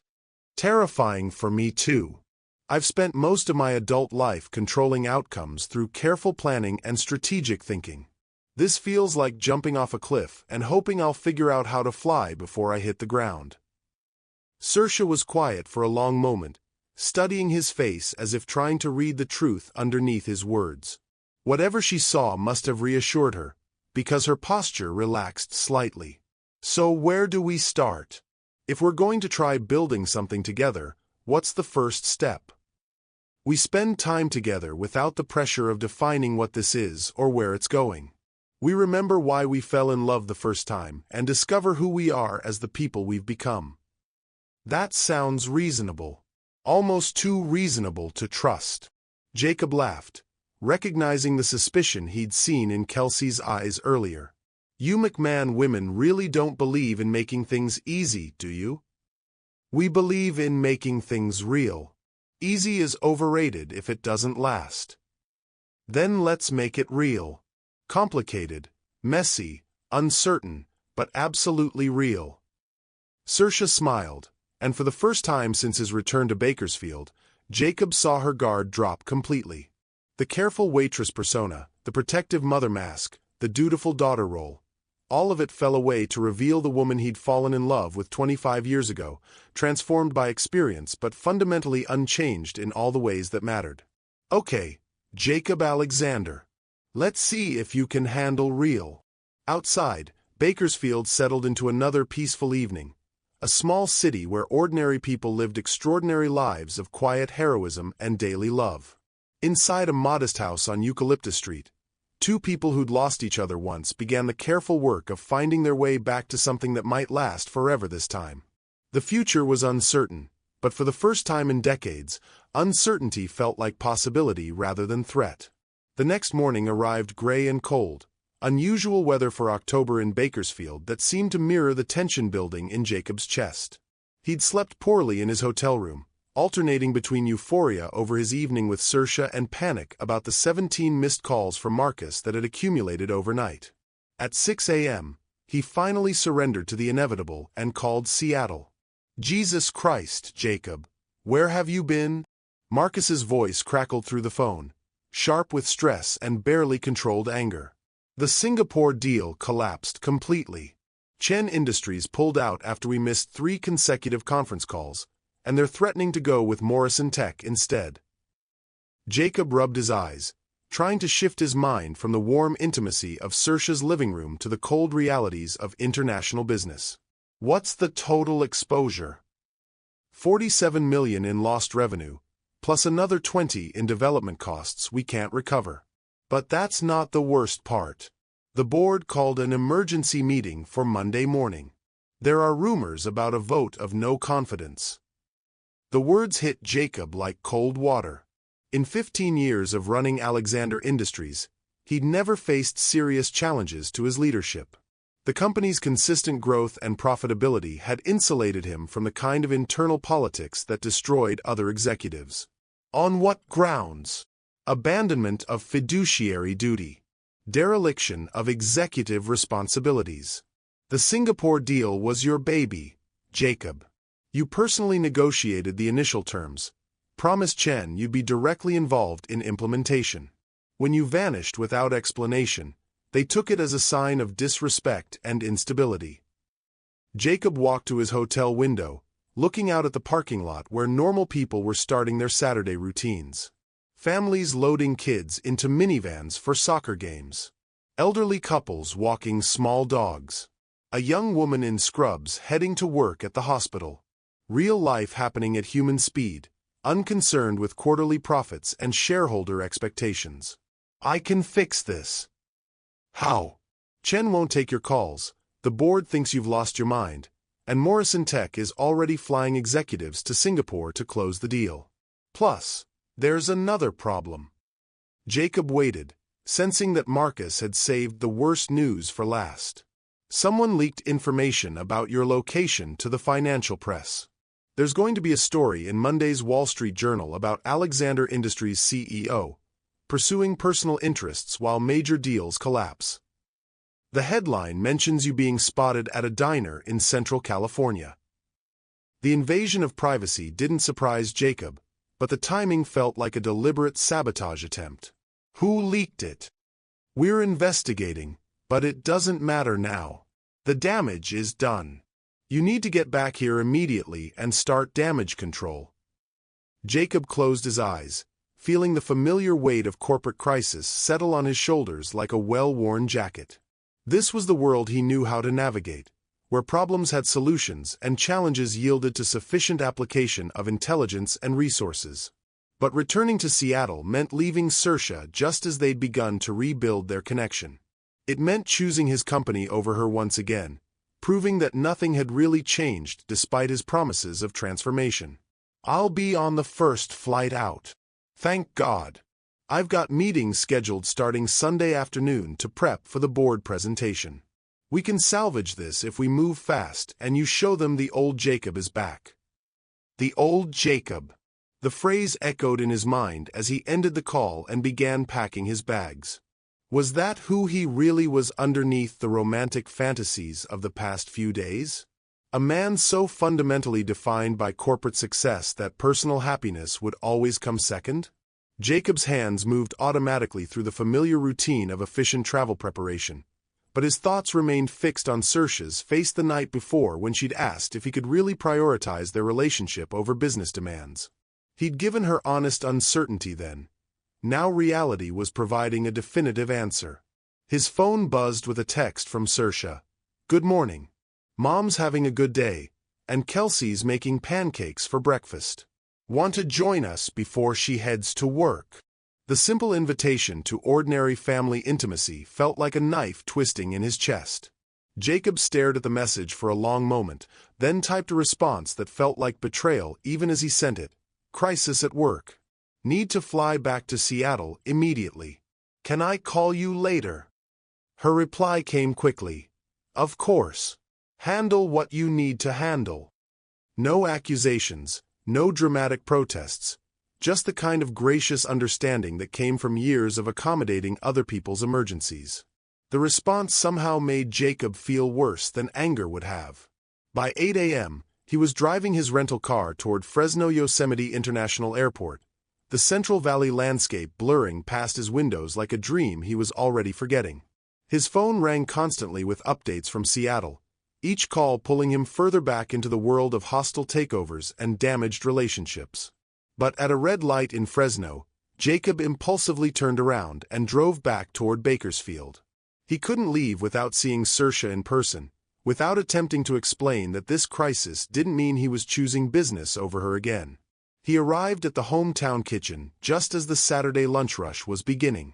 Through the windows, he could see Saoirse moving between tables with practiced efficiency, her smile warm as she chatted with regular customers who clearly considered her a friend rather than just service staff. Jacob entered the restaurant and took a corner booth, waiting for Saoirse to notice him. When she did, her expression cycled through surprise, concern, and something that looked like resignation.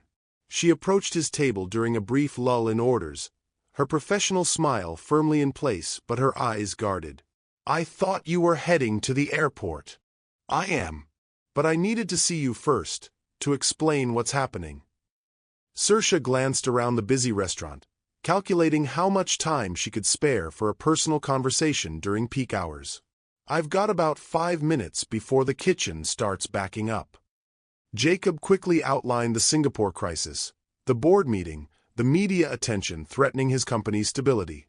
He watched Saoirse's expression grow more distant with each detail, the same protective mask sliding back into place that he'd worked so hard to penetrate. "It sounds serious. You should go." "It is serious, but not more important than what we started building here." "Jacob."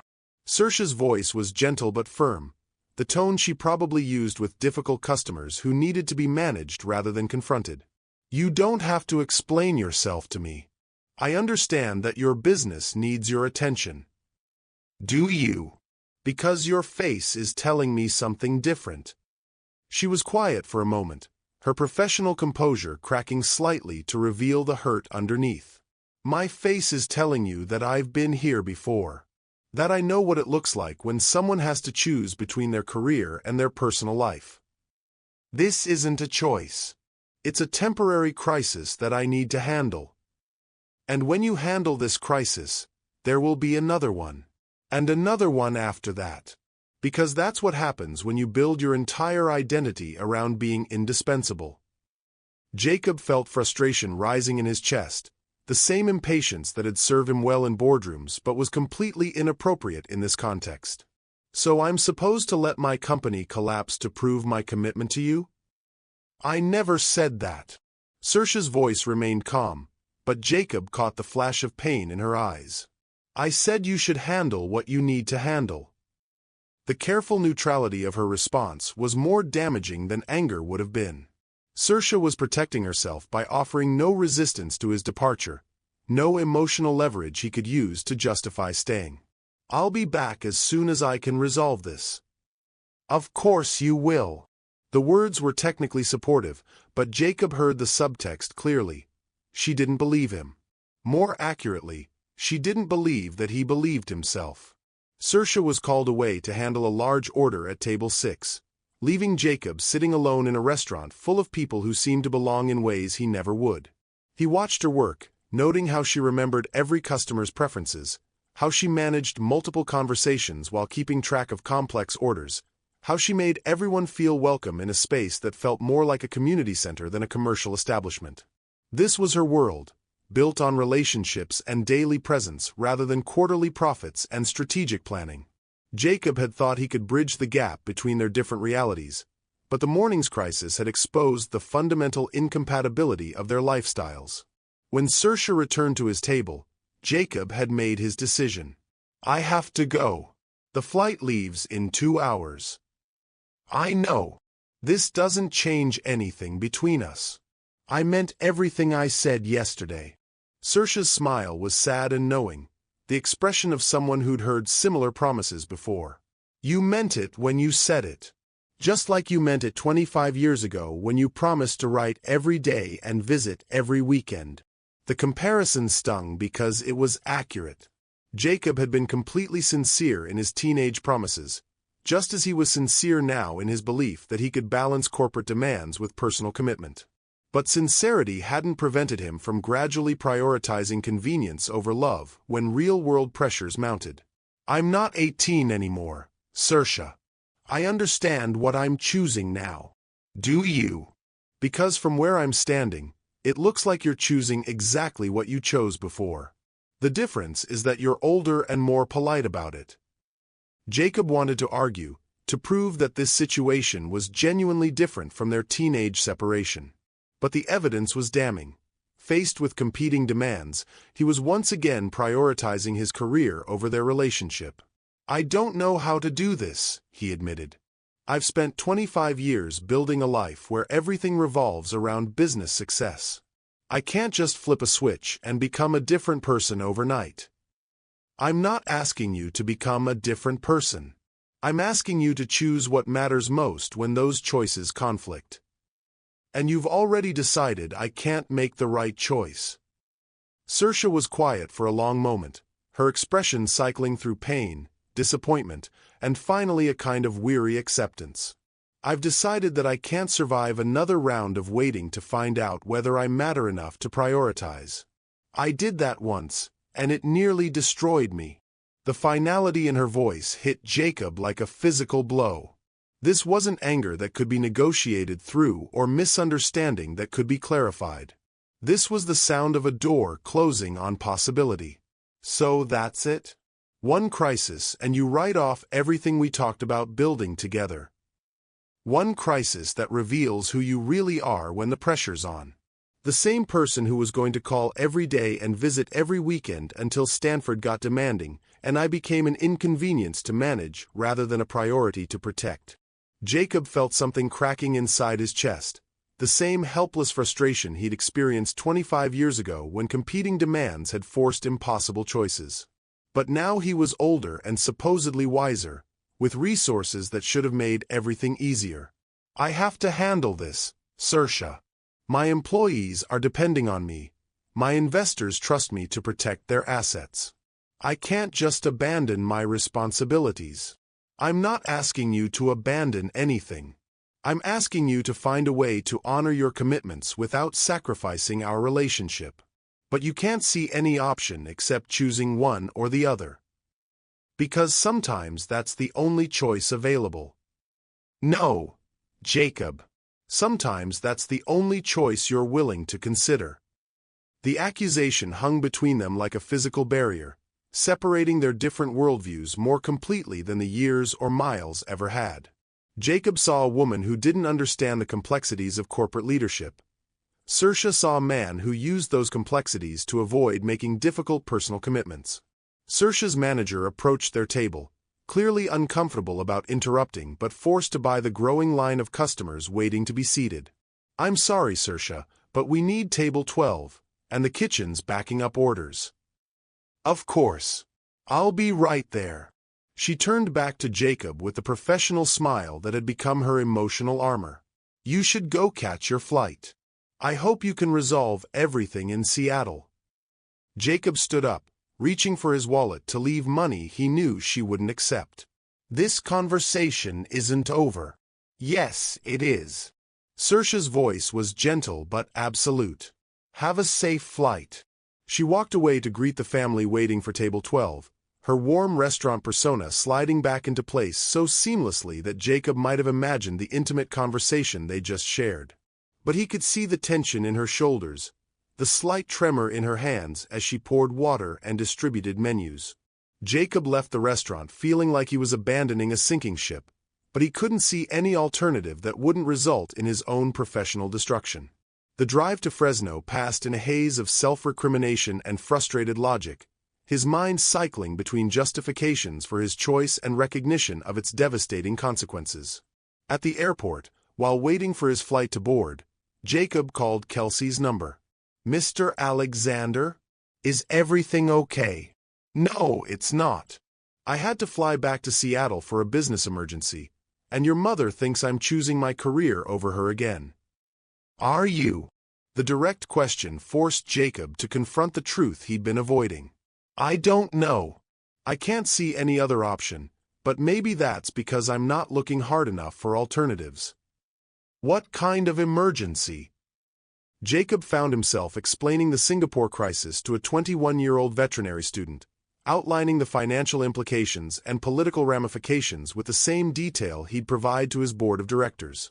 Kelsey listened without interruption, then asked a question that stopped him cold. Is there any reason you have to handle this crisis in person? Can't you manage it remotely while staying here to work on your relationship with Mom?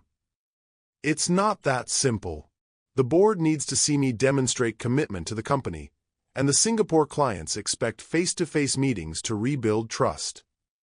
So you're choosing to meet their expectations rather than Mom's. I'm choosing to save my company from collapse. Your company or your ego? The question hit Jacob like a slap, forcing him to examine motivations he'd preferred to keep buried. Was this really about fiduciary duty, or was it about his inability to tolerate failure and criticism? Both, probably. At least you're honest. But Mr. Alexander, can I tell you something my mom taught me about ego versus real strength? Jacob's flight was being called for boarding, but he found himself desperate to hear what this remarkable young woman had to say. Real strength is doing what's right even when it's uncomfortable or makes you look weak to other people. Ego strength is doing what protects your image even when it hurts the people you claim to love. And you think I'm choosing ego strength? I think you're choosing the option that feels familiar instead of the one that requires you to become a different kind of person. Jacob watched other passengers boarding his flight, successful-looking people in expensive clothes who probably faced similar conflicts between personal desires and professional demands. None of them appeared to be struggling with a choice. They'd simply made it and moved forward with comfortable certainty. I don't know how to be a different kind of person. You learn by making different choices. One decision at a time, one day at a time, until the new way of being becomes more natural than the old way. What if I try to change and fail? What if I lose my company and discover I'm not capable of building the kind of relationship your mother deserves? Then at least you'll have tried something difficult instead of defaulting to something easy. Jacob closed his eyes, feeling the weight of decades' worth of choices that had prioritized safety over growth, control over vulnerability.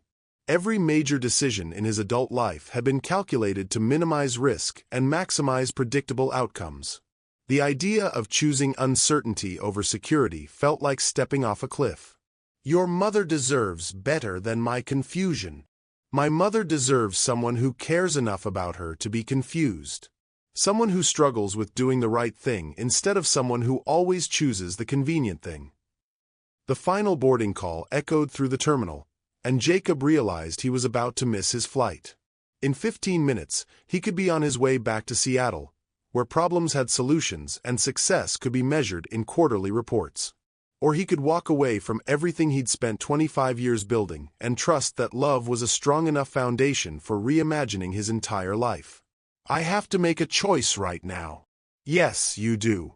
And whatever you choose will tell Mom everything she needs to know about whether you've really changed. Jacob looked at the gate where the last few passengers were scanning their boarding passes, then at his phone displaying Saoirse's number. 2 different futures stretched ahead of him, each requiring a different version of himself to navigate successfully. He thought about Margaret McMahon's proud description of her daughter's strength, about Kelsey's fierce protection of the family that had sustained her through every challenge, about Saoirse's steady grace in building a meaningful life without the advantages he'd taken for granted. Then he thought about the Singapore deal, the board meeting, the Wall Street Journal article that would question his competence and commitment. Professional humiliation versus personal possibility. The familiar path versus the unknown territory of putting love first. Jacob made his choice. He walked to the gate agent and explained that he wouldn't be boarding the flight, accepting the financial penalty and rebooking complications with surprising calm. Then he called Marcus. Thank God you're in the air. I've got the Seattle team assembled for damage control meetings as soon as you land. I'm not in the air. I'm not coming back to Seattle. The silence stretched for nearly 30 seconds before Marcus found his voice. What do you mean you're not coming back? I mean I'm handling this crisis remotely. Set up video conferences with the board, arrange digital meetings with potential Singapore replacements, hire a crisis management firm to handle media relations. Do whatever needs to be done, but do it without expecting me to abandon my personal life for professional convenience. Jacob, you're not thinking clearly. This is career suicide. Maybe. Or maybe it's the first intelligent decision I've made in 25 years. Jacob hung up before Marcus could argue further, then walked out of the terminal into the Central Valley sunshine. He had no idea whether his company would survive his absence, whether the board would remove him from leadership, whether he'd destroyed everything he'd worked to build. But for the first time since returning to Bakersfield, Jacob felt like he was moving toward something instead of running away from it. The drive back to Bakersfield took an hour, giving him time to consider what he would say to Saoirse when he walked back into the restaurant. He couldn't promise that choosing her over his career would solve all their problems or guarantee a successful relationship. He could only promise that he was finally willing to find out what happened when love came first. The hometown kitchen's lunch rush was winding down when Jacob walked through the door for the second time that day. Saoirse looked up from wiping down tables, her expression cycling through surprise, confusion, and something that might have been hope. He approached her slowly, aware that every customer in the restaurant was probably watching this unexpected drama unfold in their familiar neighborhood gathering place. "I thought you had a flight to catch." "I did. I chose not to catch it." Saoirse set down her cleaning supplies, giving Jacob her full attention for the first time since the morning's painful conversation. "What does that mean?" "It means I'm learning to make different choices. One decision at a time, one day at a time, until putting you first becomes more natural than protecting my ego." Recognition flickered in her eyes as she realized he was quoting her daughter's advice. "You talked to Kelsey. She reminded me that real strength means doing what's right even when it's uncomfortable. And abandoning you again would be comfortable for me professionally, but completely wrong in every way that matters." Saoirse was quiet for a long moment, studying his face as if trying to determine whether this transformation was genuine or another romantic gesture that would crumble under real-world pressure. "What about your company? The crisis that couldn't wait will be handled by the competent people I hired to handle crises. If the board decides I'm unfit for leadership because I won't sacrifice my personal life for their comfort, then maybe I was never the right person for the job." "And if you lose everything you've worked for?" Jacob stepped closer, close enough to see the gold flecks in her brown eyes that had mesmerized him 25 years ago. "Then I'll find out whether I'm brave enough to build something new. Something that includes you from the foundation up instead of trying to squeeze you into the margins of a life designed around other priorities." "That's terrifying. Terrifying for both of us. But I'd rather be scared with you than safe without you." Saoirse's professional composure finally cracked, revealing the vulnerable woman who'd been hiding underneath the careful control. Tears gathered in her eyes as she realized that this time, finally, someone was choosing her when the choice became difficult. "Are you sure? Because I can't do this halfway, Jacob. I can't be your weekend hobby or your midlife crisis adventure. If we try this, it has to be real and permanent and completely committed."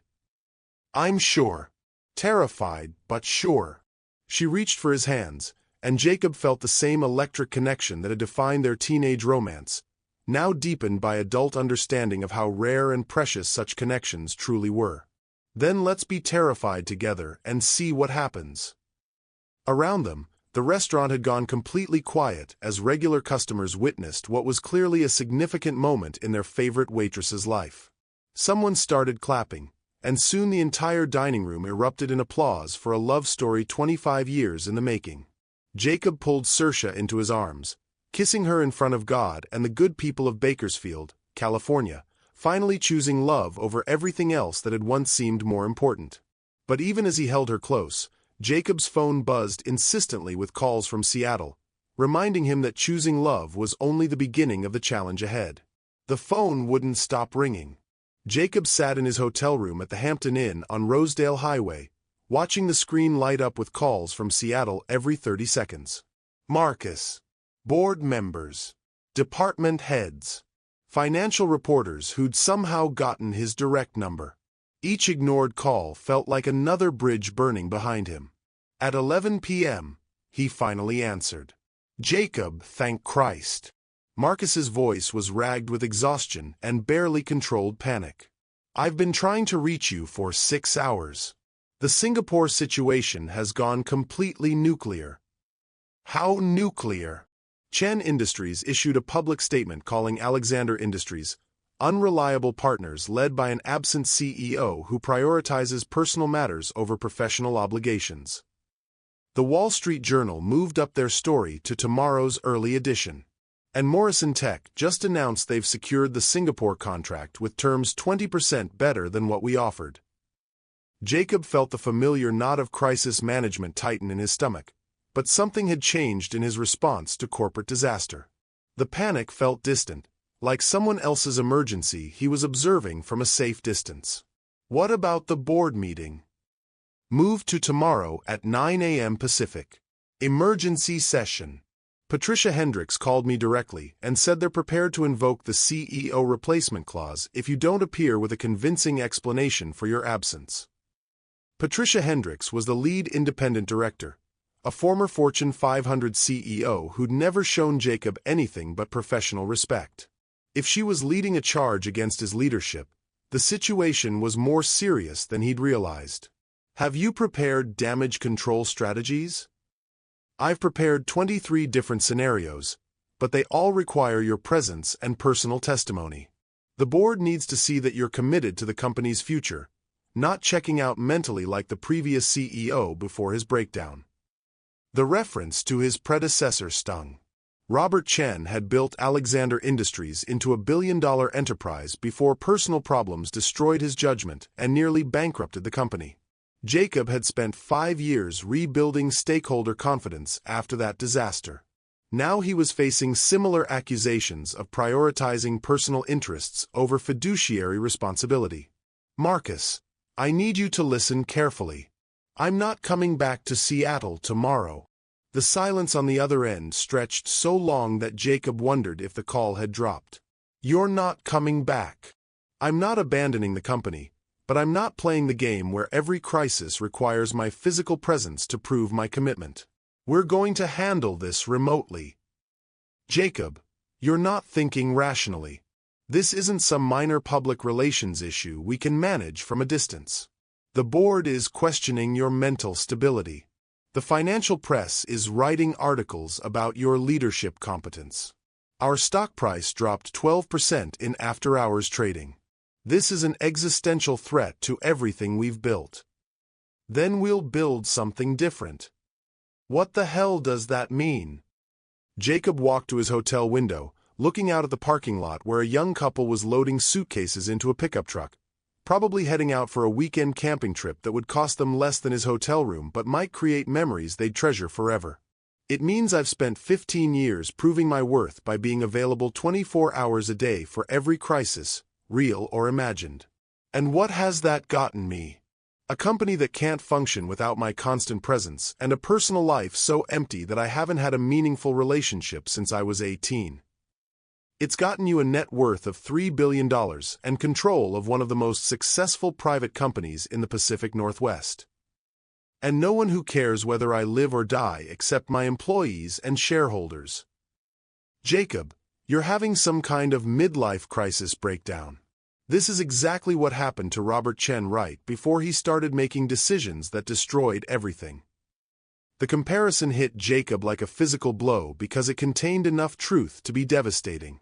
He was behaving erratically by corporate standards, prioritizing personal desires over business logic, making emotional choices that threatened rational systems. But Robert Chen's breakdown had been about escaping responsibility and avoiding consequences. Jacob was trying to expand his definition of responsibility to include personal relationships and emotional health. Robert ran away from his problems. I'm running toward something better. You're running toward a waitress in a diner instead of facing a board of directors who control your company's future. The dismissive tone in Marcus's voice triggered something protective and fierce in Jacob's chest. Her name is Saoirse, and she's more intelligent and accomplished than half our board members. She raised a daughter who's going to be a veterinarian while working 3 jobs and caring for elderly parents. She turned a failing restaurant into the social center of her community. She survived 25 years of challenges that would have broken most people, and she did it with more grace and dignity than any executive I've ever worked with. Fine, she's wonderful. But she's not worth destroying your career over. Maybe my career isn't worth preserving if it requires me to treat the people I love as expendable. Jesus, Jacob, listen to yourself. You sound like a romantic comedy character, not a business leader. Love doesn't pay salaries or generate quarterly returns or protect pension funds. Responsibility does. The accusation stung because Jacob had always prided himself on understanding the weight of other people's financial security. Alexander Industries employed over 800 people whose mortgages and children's college funds depended on the company's continued success. His decisions affected their lives in concrete, measurable ways. I'm not abandoning responsibility. I'm trying to figure out how to be responsible to more than just shareholders and employees. By missing the most important board meeting in the company's history? By proving that the company can survive without my physical presence for every crisis. If we've built something that collapses because I'm not in a conference room for one meeting, then we've built something fundamentally unstable. Marcus was quiet for a moment, and Jacob could hear him typing rapidly, probably pulling up financial reports or crisis management protocols. The board won't see it that way. They'll see a CEO who abandoned ship when things got difficult. Then maybe they need a different CEO. You don't mean that. But Jacob was surprised to discover that he did mean it, at least partially. The idea of losing Alexander Industries terrified him, but not as much as the idea of losing Saoirse again. Somewhere in the past 3 days, his priorities had shifted in ways that made corporate success feel less essential to his identity. What would happen if I resigned? Are you insane? You'd lose everything. Your salary, your equity stake, your severance package. The non-compete clause would prevent you from starting a similar company for 3 years. You'd go from billionaire to unemployed overnight. But the company would survive? Probably. The board would name an interim CEO, most likely promote someone from senior management. The Singapore crisis would be contained as evidence that leadership changes were necessary. Stock price would recover within 6 months. Jacob felt something loosening in his chest as he considered the possibility of walking away from everything he'd built. The fear was still there, but it was mixed with something that felt like relief. And our employees would keep their jobs? Almost certainly. The company's fundamentals are solid, and the crisis is about leadership perception, not operational problems. So if I resigned, the people depending on Alexander Industries would be protected, and I'd be free to build a different kind of life. A different kind of life making what? $40,000 a year managing some small-town restaurant? Jacob, you're talking about giving up everything that makes you who you are. Maybe who I am isn't working anymore. This is the waitress talking. She's gotten into your head with romantic fantasies about simple living and small-town values, but reality doesn't work that way. You are not a small-town person. You've never been happy with ordinary pleasures or modest ambitions. You need challenge and complexity and the kind of high-stakes success that makes most people buckle under pressure. The analysis was accurate enough to give Jacob pause.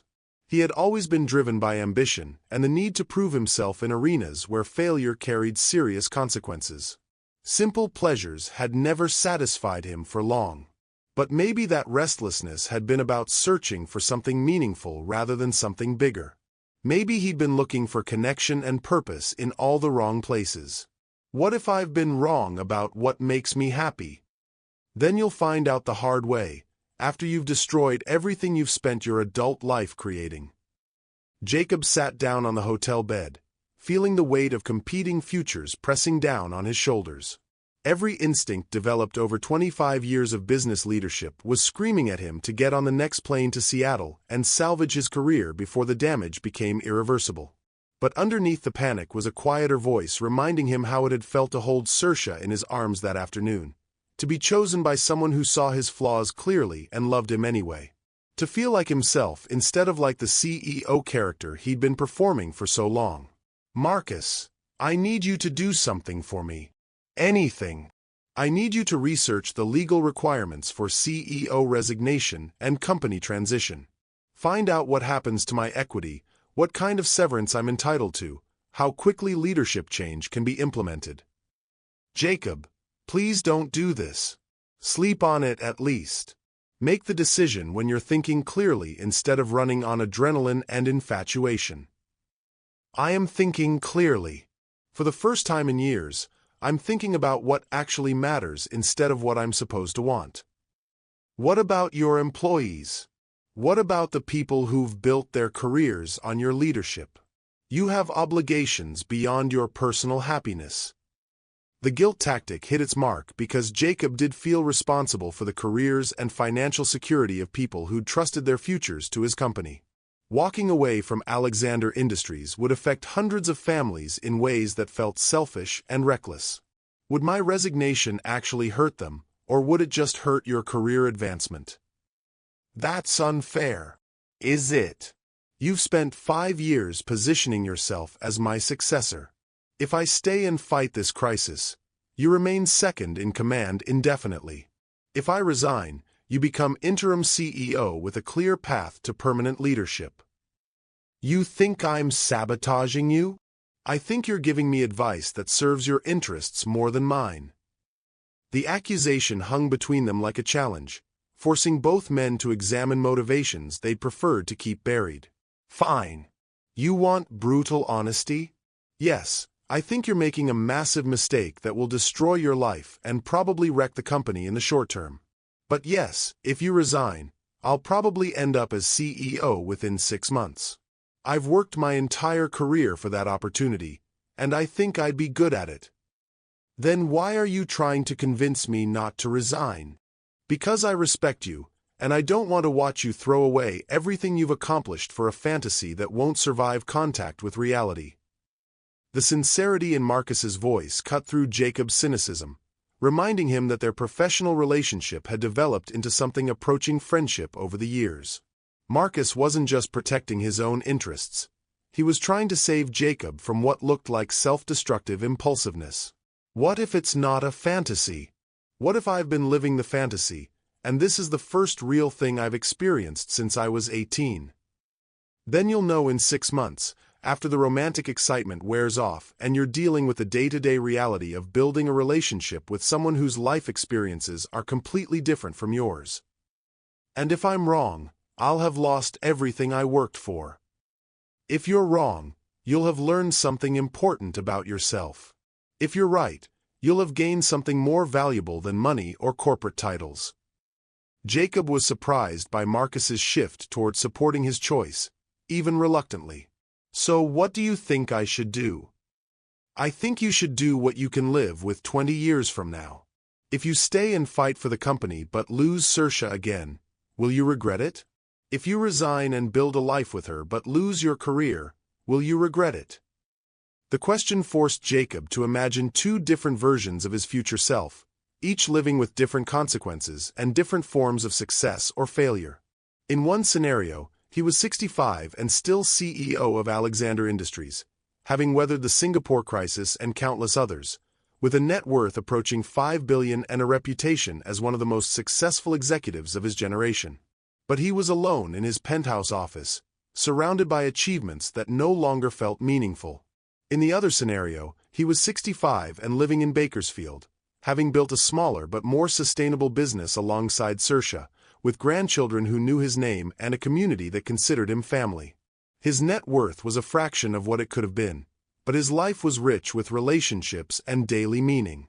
Both futures contained risks and rewards, but only one felt like it belonged to the person he was becoming instead of the person he'd been performing.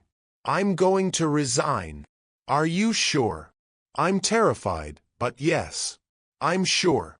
What do you want me to tell the board?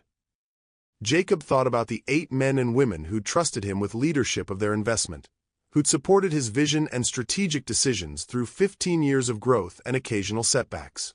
They deserved an explanation that honored their confidence without betraying his new priorities.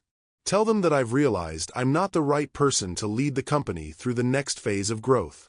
That I recommend you as interim CEO with full authority to manage the Singapore crisis and position Alexander Industries for long-term success under different leadership. That's it? No dramatic speeches about following your heart or choosing love over money. They don't need to understand my personal motivations. They need to understand that the company will be better served by leadership that's fully committed to corporate growth without competing personal priorities. Jacob, are you absolutely certain about this? Because once you submit your resignation, there's no coming back. The board won't forgive this kind of instability, and the financial press will crucify you as another executive who cracked under pressure. I'm certain. Draft the resignation letter tonight and submit it first thing tomorrow morning. I'll hold a press conference from here explaining that I'm stepping down to pursue other interests. What other interests? You don't have any other interests. I will. I'm going to figure out how to be useful to a community instead of just profitable to shareholders. Jacob could hear Marcus typing again, probably making notes about succession planning and crisis communications. What about Saoirse? Have you told her about this decision? Not yet. I want to make sure it's final before I involve her in the consequences. Smart. Because if this doesn't work out, you'll need her to understand that you gave up everything for her, and she'll need to live with that responsibility. The warning was meant to be protective, but it highlighted something Jacob hadn't fully considered: the pressure his sacrifice would place on their relationship. If he resigned from Alexander Industries and their romance failed, Saoirse would carry the burden of knowing her rejection had cost him his career. That's manipulative. It's realistic. Grand gestures create emotional debt that's difficult to repay. If you quit your job for her, she'll feel obligated to make the relationship work even if problems develop. So what are you suggesting? I'm suggesting you find a way to choose her without making her responsible for the choice. Resign because it's what you want for your own life, not because it's what she needs from you. The distinction was subtle but important. Jacob needed to be certain that his decision was about personal transformation rather than romantic manipulation, about becoming a different kind of person rather than proving his devotion through sacrifice. You're right. This has to be about what I want, not about what I think she wants. And what do you want?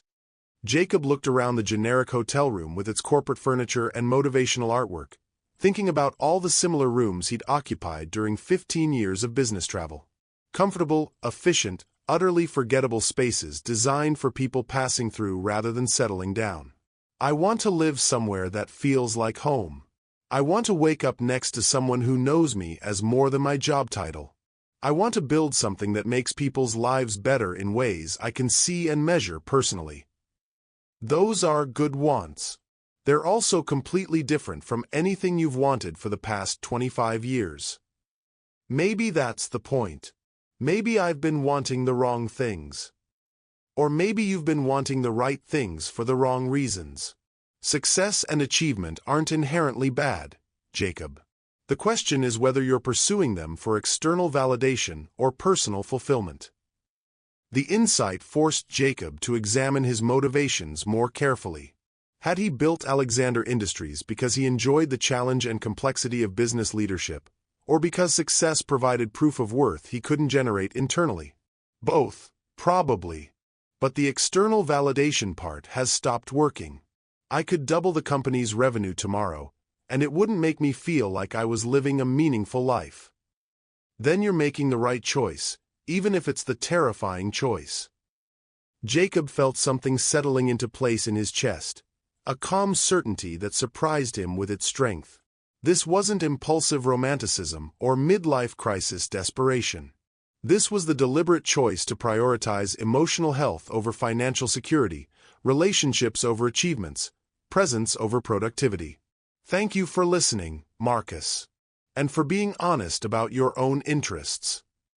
Thank you for creating opportunities one never could have imagined. I hope this works out the way you're dreaming it will.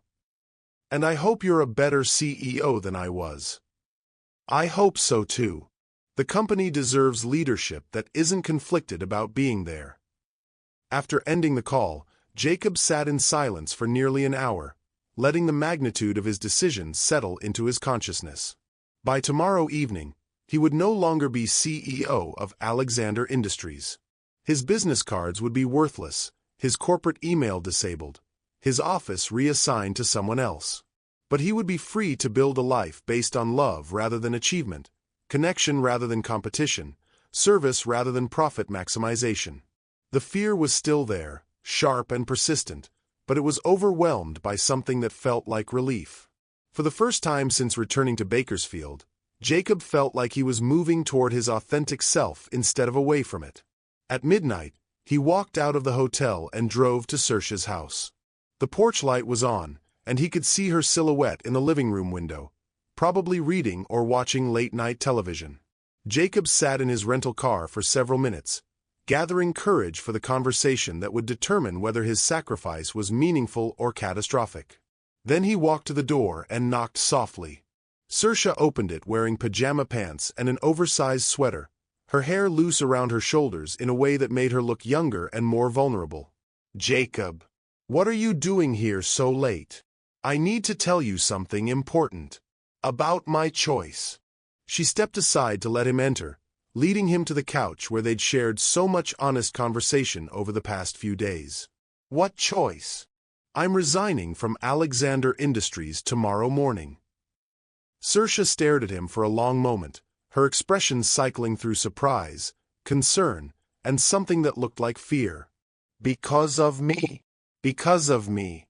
Because I realized that no amount of corporate success is worth living a life that doesn't include the people I love." "Jacob, you can't quit your job for me. That's too much pressure, too much responsibility.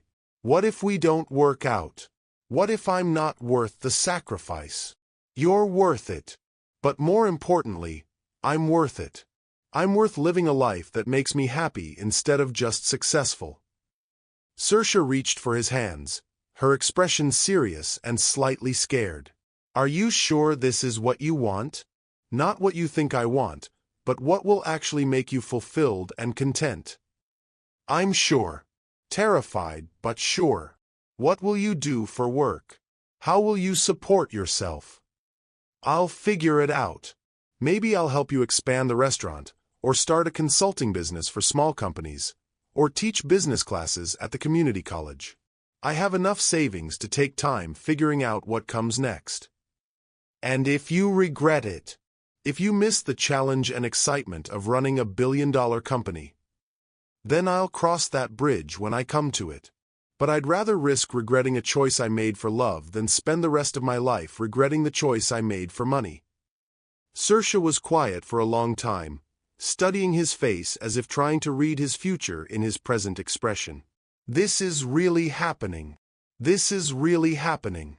If you want it to happen, I want it to happen. God help me, I want it more than I've wanted anything in 25 years. But Jacob, you have to promise me something. Anything. Promise me that if this doesn't work out, if we discover we're too different or want incompatible things, you won't blame me for your choice. Promise me you'll own the decision completely, regardless of the consequences." "I promise. This is my choice about my life, not a sacrifice I'm making for you. And promise me you won't resent me if you miss your old life. If you wake up 6 months from now wishing you were back in Seattle closing billion-dollar deals." "I promise. Though I reserve the right to ask you to remind me of this conversation if I get temporarily nostalgic for corporate drama." Saoirse laughed, and some of the tension left her shoulders. "I can handle that responsibility." Jacob pulled her closer, marveling at how right it felt to hold her in his arms, how completely her presence calmed the anxiety that had been his constant companion for years. "So we're really going to try this? Build a life together in Bakersfield, California. We're really going to try this. Though I should warn you, dating a former waitress is probably going to be a significant adjustment for a former billionaire CEO. Dating a former billionaire CEO is probably going to be a significant adjustment for a former waitress." They held each other in comfortable silence, both contemplating the enormous changes ahead and the possibility that love might actually be strong enough to overcome every practical obstacle. Outside, Bakersfield continued its quiet small-town rhythm, unaware that 2 lives had just committed to rewriting themselves completely. But in Saoirse's living room, Jacob felt like he was finally coming home to the person he'd always been meant to become. Tomorrow would bring resignation letters and press conferences and the practical challenges of dismantling one life while building another. But tonight, Jacob was exactly where he belonged, with the woman he'd never stopped loving, making the choice that would define the rest of their lives together. The phone calls from Seattle could wait. Love had waited 25 years. It was time to make it the priority it had always deserved to be. The morning sun cast long shadows across the parking lot of Mel's diner as Jacob stood outside the glass doors, watching Saoirse prepare for the breakfast rush. She moved with practiced efficiency, setting up coffee stations and arranging fresh pies in the display case, unaware that her life was about to change forever. Jacob's phone buzzed with another call from Seattle. This time it was Patricia Hendricks from the board of directors. He declined the call and turned off the phone entirely. Whatever storms were brewing in the corporate world would have to weather themselves. Today belonged to a different kind of future. The resignation letter sat in his email drafts, ready to send with a single click. But first, he needed to have one more conversation with the woman who'd inspired him to rewrite the entire trajectory of his life. The diner's bell chimed as he entered, drawing Saoirse's attention from the coffee machine. She looked up with a smile that faltered slightly when she saw his expression. "You look like a man who's about to change the world." "Just my world. And hopefully yours." She poured 2 cups of coffee and gestured toward their usual booth in the back corner. The morning regulars were beginning to filter in, but Mel had agreed to cover the early shift to give Saoirse time for what Jacob had described as an important conversation about the future. "I sent the resignation letter 20 minutes ago," Jacob said without preamble. "It's official. I'm no longer CEO of Alexander Industries." Saoirse's coffee cup paused halfway to her lips. "How do you feel?" "Terrified. Relieved. Free. Like I just jumped off a cliff and I'm not sure if I'm flying or falling." "And the board? How did they react?" "I haven't given them a chance to react yet. I turned off my phone after sending the letter. They'll figure out how to move forward without me, and I'll figure out how to move forward without them." Saoirse reached across the table to take his hand. "What happens now?" Jacob took a deep breath, knowing that the next few minutes would determine whether his leap of faith landed safely or crashed spectacularly. "Now I ask you to take a leap of faith with me." He pulled a folder from his briefcase and placed it on the table between them. "I spent most of last night working with my financial team to set up something I hope you'll consider." "Jacob, if this is about money, it's about opportunity and justice, and making sure that what happened to us 25 years ago never happens to anyone else." He opened the folder to reveal legal documents and financial projections. "I'm establishing the Saoirse McMahon Educational Foundation with an initial endowment of $50 million. The foundation will provide full scholarships to academically gifted students from low-income families, with priority given to first-generation college applicants who demonstrate leadership potential." Saoirse stared at the documents as if they were written in a foreign language. "You want to name a foundation after me? I want you to run it. As the executive director, you'd oversee scholarship selection, work with partner universities to ensure student support goes beyond just tuition, and develop programs that help recipients succeed academically and professionally." "Jacob, I don't have experience running a foundation. I've never managed budgets that large or worked with universities or—" "You've managed 3 jobs simultaneously while raising a daughter and caring for elderly parents. You've turned a struggling diner into the heart of this community. You've mentored dozens of young people who've gone on to successful careers. The skills you need, you already have. The experience you lack, you can learn." Saoirse flipped through the documents, her expression cycling between amazement and overwhelming uncertainty. "This is incredible, but it's also huge. Life-changing huge. Are you sure you want to trust me with this kind of responsibility?" "I've never been more sure of anything in my life.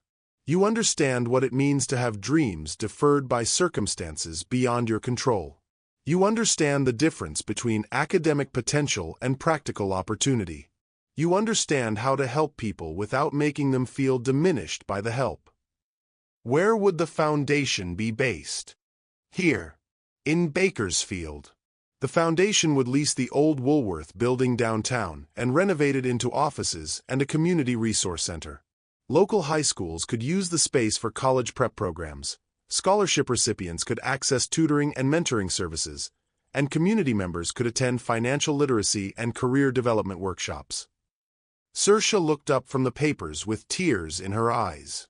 You want to bring resources to this community instead of expecting people to leave to find opportunities. I want to prove that success doesn't require abandoning the places and people that shaped you. Some of our scholarship recipients will go to Harvard and Stanford and never come back, and that's wonderful. But others might choose to return and use their education to strengthen their home communities. Both paths should be equally supported and celebrated. And you'd be involved in the foundation too? If you'll have me, I'd like to serve as a board member and help with strategic planning and fundraising. I'd also like to develop partnerships with businesses that could provide internships and entry-level career opportunities for scholarship recipients. Saoirse was quiet for several minutes, reading through the foundation charter and organizational structure. Jacob watched her process the information, seeing the moment when overwhelming uncertainty shifted into excited possibility. This would really happen. Students like Romina is, would get full rides to college. Starting with 25 scholarships in the first year, growing to 100 annually within 5 years. Each scholarship covers tuition, room, board, books, and a modest living stipend. Recipients also get paired with professional mentors in their chosen fields and guaranteed summer internships. And the foundation would be mine to run? I'd make decisions about who gets selected and what support services to offer. You'd work with a board of advisors, but yes, the day-to-day operations would be your responsibility. You'd build the program based on your vision of what would have made the biggest difference in your own educational journey. Saoirse closed the folder and looked directly at Jacob, her expression serious and slightly scared. This isn't just about the foundation, is it?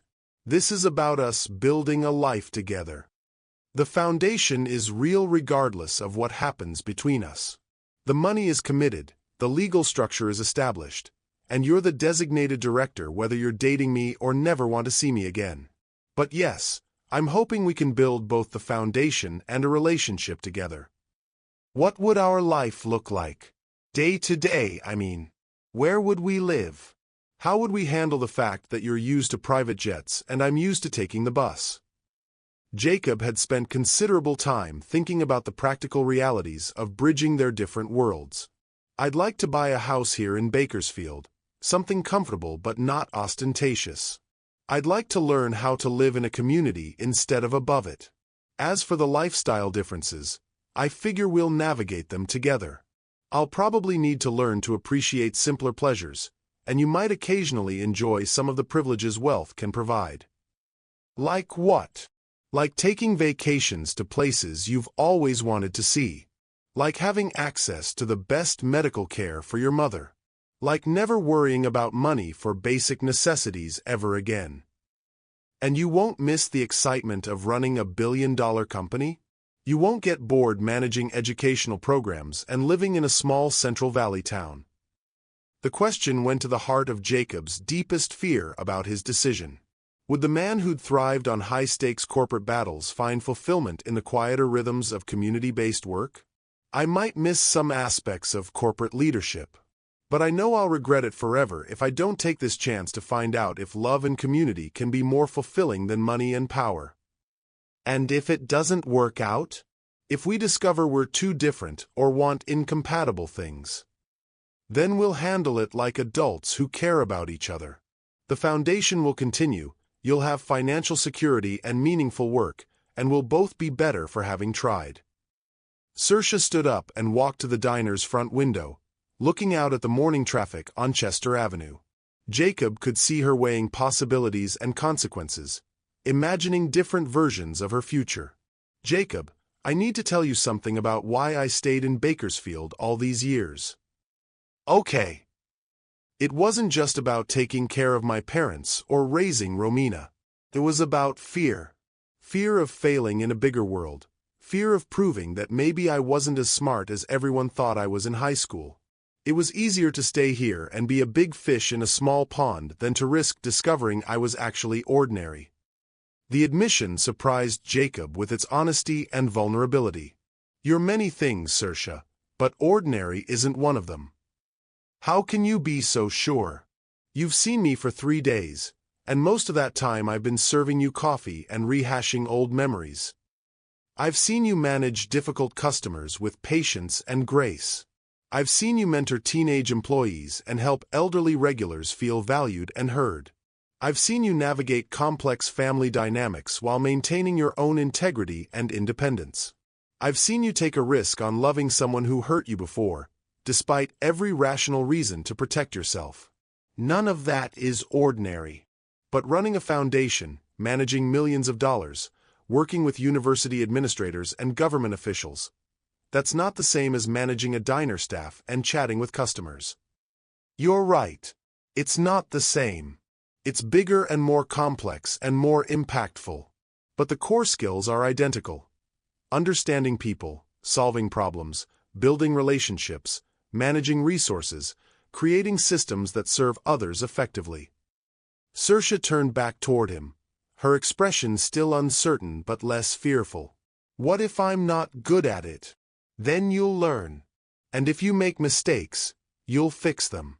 And if you discover it's not the right fit, you'll try something else. The foundation will pay you enough salary that you can afford to take risks and change directions if necessary. How much salary?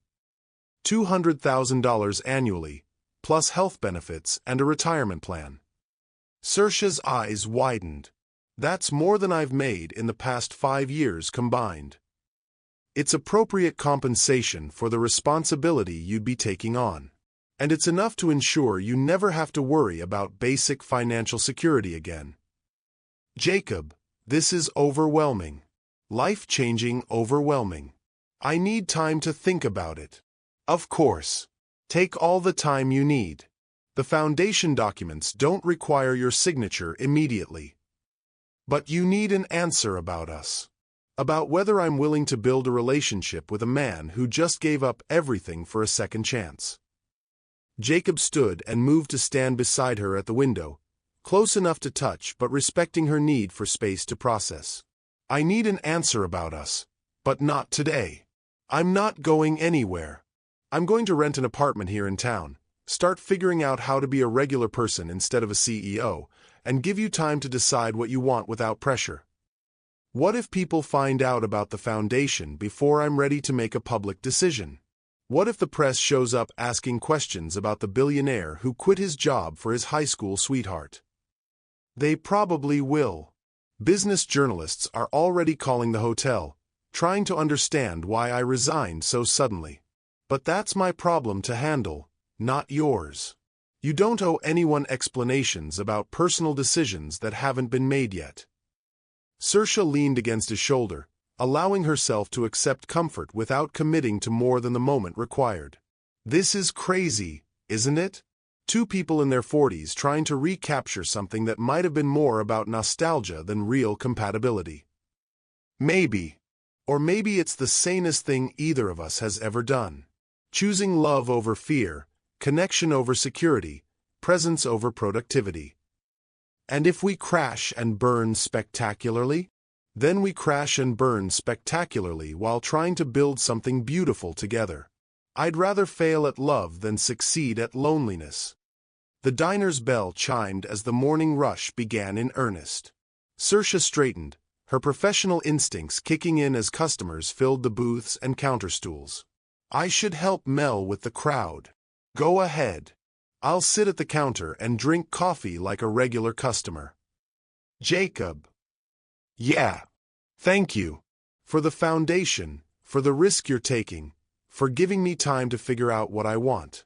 No one's ever offered me anything close to this kind of opportunity or this kind of love. You deserve both. You've always deserved both. Jacob watched Saoirse slip back into her role as the diner's heart and soul, greeting regulars by name and making newcomers feel welcome with genuine warmth. The contrast between her natural leadership abilities and her self-doubt about running a foundation struck him as both heartbreaking and inspiring. His phone buzzed with a text message from Marcus. Resignation accepted by board. I'm named interim CEO effective immediately. Press conference scheduled for 2 p.m. Pacific. Stock price up 3% on news of leadership stability. Good luck with your new life. Jacob deleted the message without responding.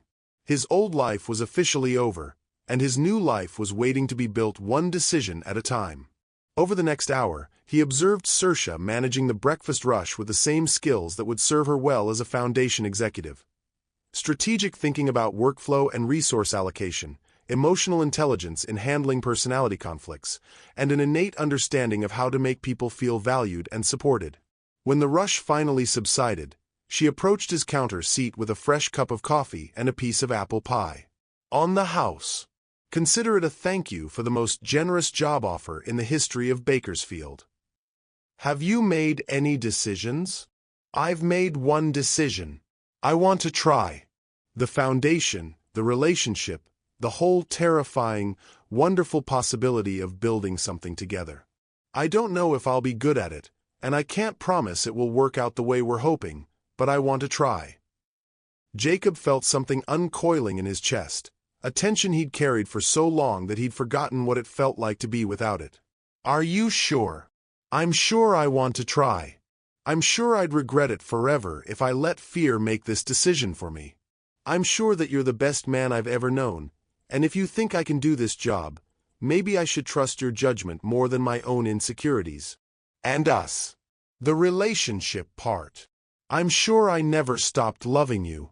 I'm sure that what we have is rare and worth protecting. I'm sure I'd rather risk my heart than spend the rest of my life wondering what might have been. Jacob reached across the counter to take her hands, marveling again at how perfectly they fit together. So we're really doing this? Building a foundation and a life together in Bakersfield, California. We're really doing this. Though I should warn you, dating the executive director of a major educational foundation is probably going to be a significant adjustment for a former billionaire CEO. Dating a former billionaire CEO is probably going to be a significant adjustment for the executive director of a major educational foundation. They were interrupted by a commotion near the diner's entrance as a news crew from the local television station set up cameras outside. A reporter was already talking to several customers about Jacob's presence in town and the rumors of his resignation from Alexander Industries. Looks like our quiet conversation is about to become public, Saoirse observed. Are you ready for that? Are you ready to be known as the man who gave up billions for love? Only if you're ready to be known as the woman who was worth billions.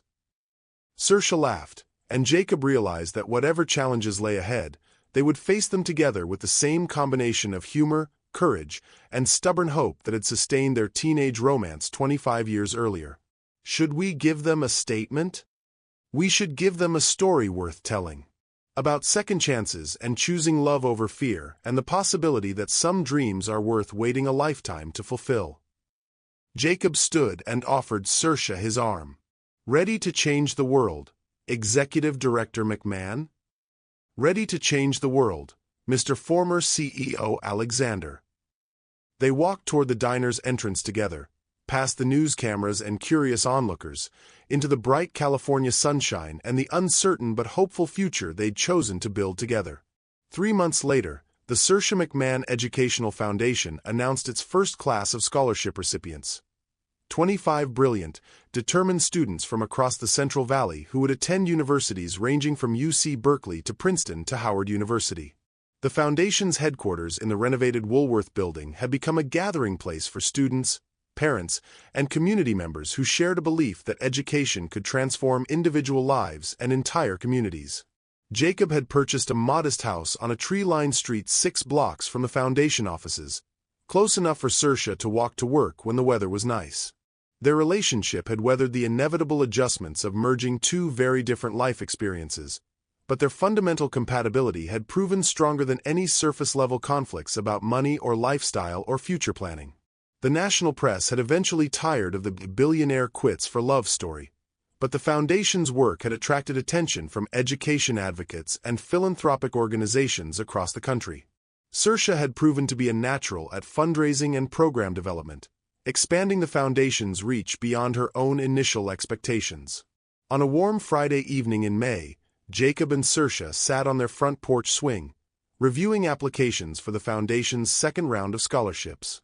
The stack of essays and transcripts represented hundreds of students who saw education as their path to a better life, just as Saoirse once had. "Any regrets?" she asked, as she had many times over the past months. "Only one," Jacob replied, as he always did. "What's that?" "I regret waiting 25 years to come home to you." Saoirse leaned against his shoulder, watching the evening light fade over the neighborhood they'd chosen to build their life in together. "It wasn't the wrong time before. We needed those 25 years to become the people who could make this work. Maybe. Or maybe some love is strong enough to overcome any obstacle, including our own youth and stupidity. Either way, we're here now. And we have work to do." Jacob looked at the scholarship applications in her lap, each one representing a young person whose life might be transformed by the opportunity they'd created together. "Yes, we do. We have beautiful work to do." As the stars appeared over Bakersfield, California, Jacob reflected on the unexpected turns that had brought him from a sterile Seattle penthouse to a front porch swing beside the woman he'd never stopped loving. The corporate empire he'd built was thriving under new leadership. The foundation they'd created was changing lives across the Central Valley, and the love they'd rediscovered was proving stronger than any force that had ever tried to separate them. Some stories end with dramatic gestures and passionate declarations. Others end with quiet contentment and the daily choice to build something meaningful together. Jacob and Saoirse's story ended with both: a love dramatic enough to inspire headlines and sacrifice, and steady enough to sustain the unglamorous work of creating lasting change in a community that had always deserved better opportunities than it received. 25 years after their first goodbye, they had finally learned that the best love stories aren't about finding someone perfect, but about choosing to love someone completely, flaws and dreams and fears and possibilities all included. And in a renovated building on Chester Avenue, 25 brilliant students were preparing to attend college on full scholarships. Proof that sometimes love's greatest victory isn't personal happiness, but the ability to transform that happiness into hope for others. The billionaire CEO had found his way home to the waitress who'd never stopped believing in the power of dreams deferred but not abandoned. And together, they were making sure that the next generation would never have to choose between love and opportunity, between staying home and reaching higher, between the life they were born into and the life they dared to build. Love won, but more than that, love multiplied. Jacob and Saoirse didn't just get their happy ending. They created a legacy that would change thousands of lives for generations to come. Their story proves that the greatest victories aren't just personal, they're transformational for entire communities. What dreams have you deferred? What second chances are you still hoping for? Share your story in the comments below, and don't forget to subscribe for more incredible tales of love, sacrifice, and the courage to choose hope over fear. Sometimes the best headlines aren't about what we achieve, but about what we choose to give away. Thank you for staying with me until the very end of this incredible journey. If this story touched your heart, wait until you see what's coming next. It's even more powerful and inspiring than you can imagine. So don't go anywhere. Click on that video showing on your screen right now to dive into another amazing story that will absolutely blow your mind. Trust me, you won't regret it.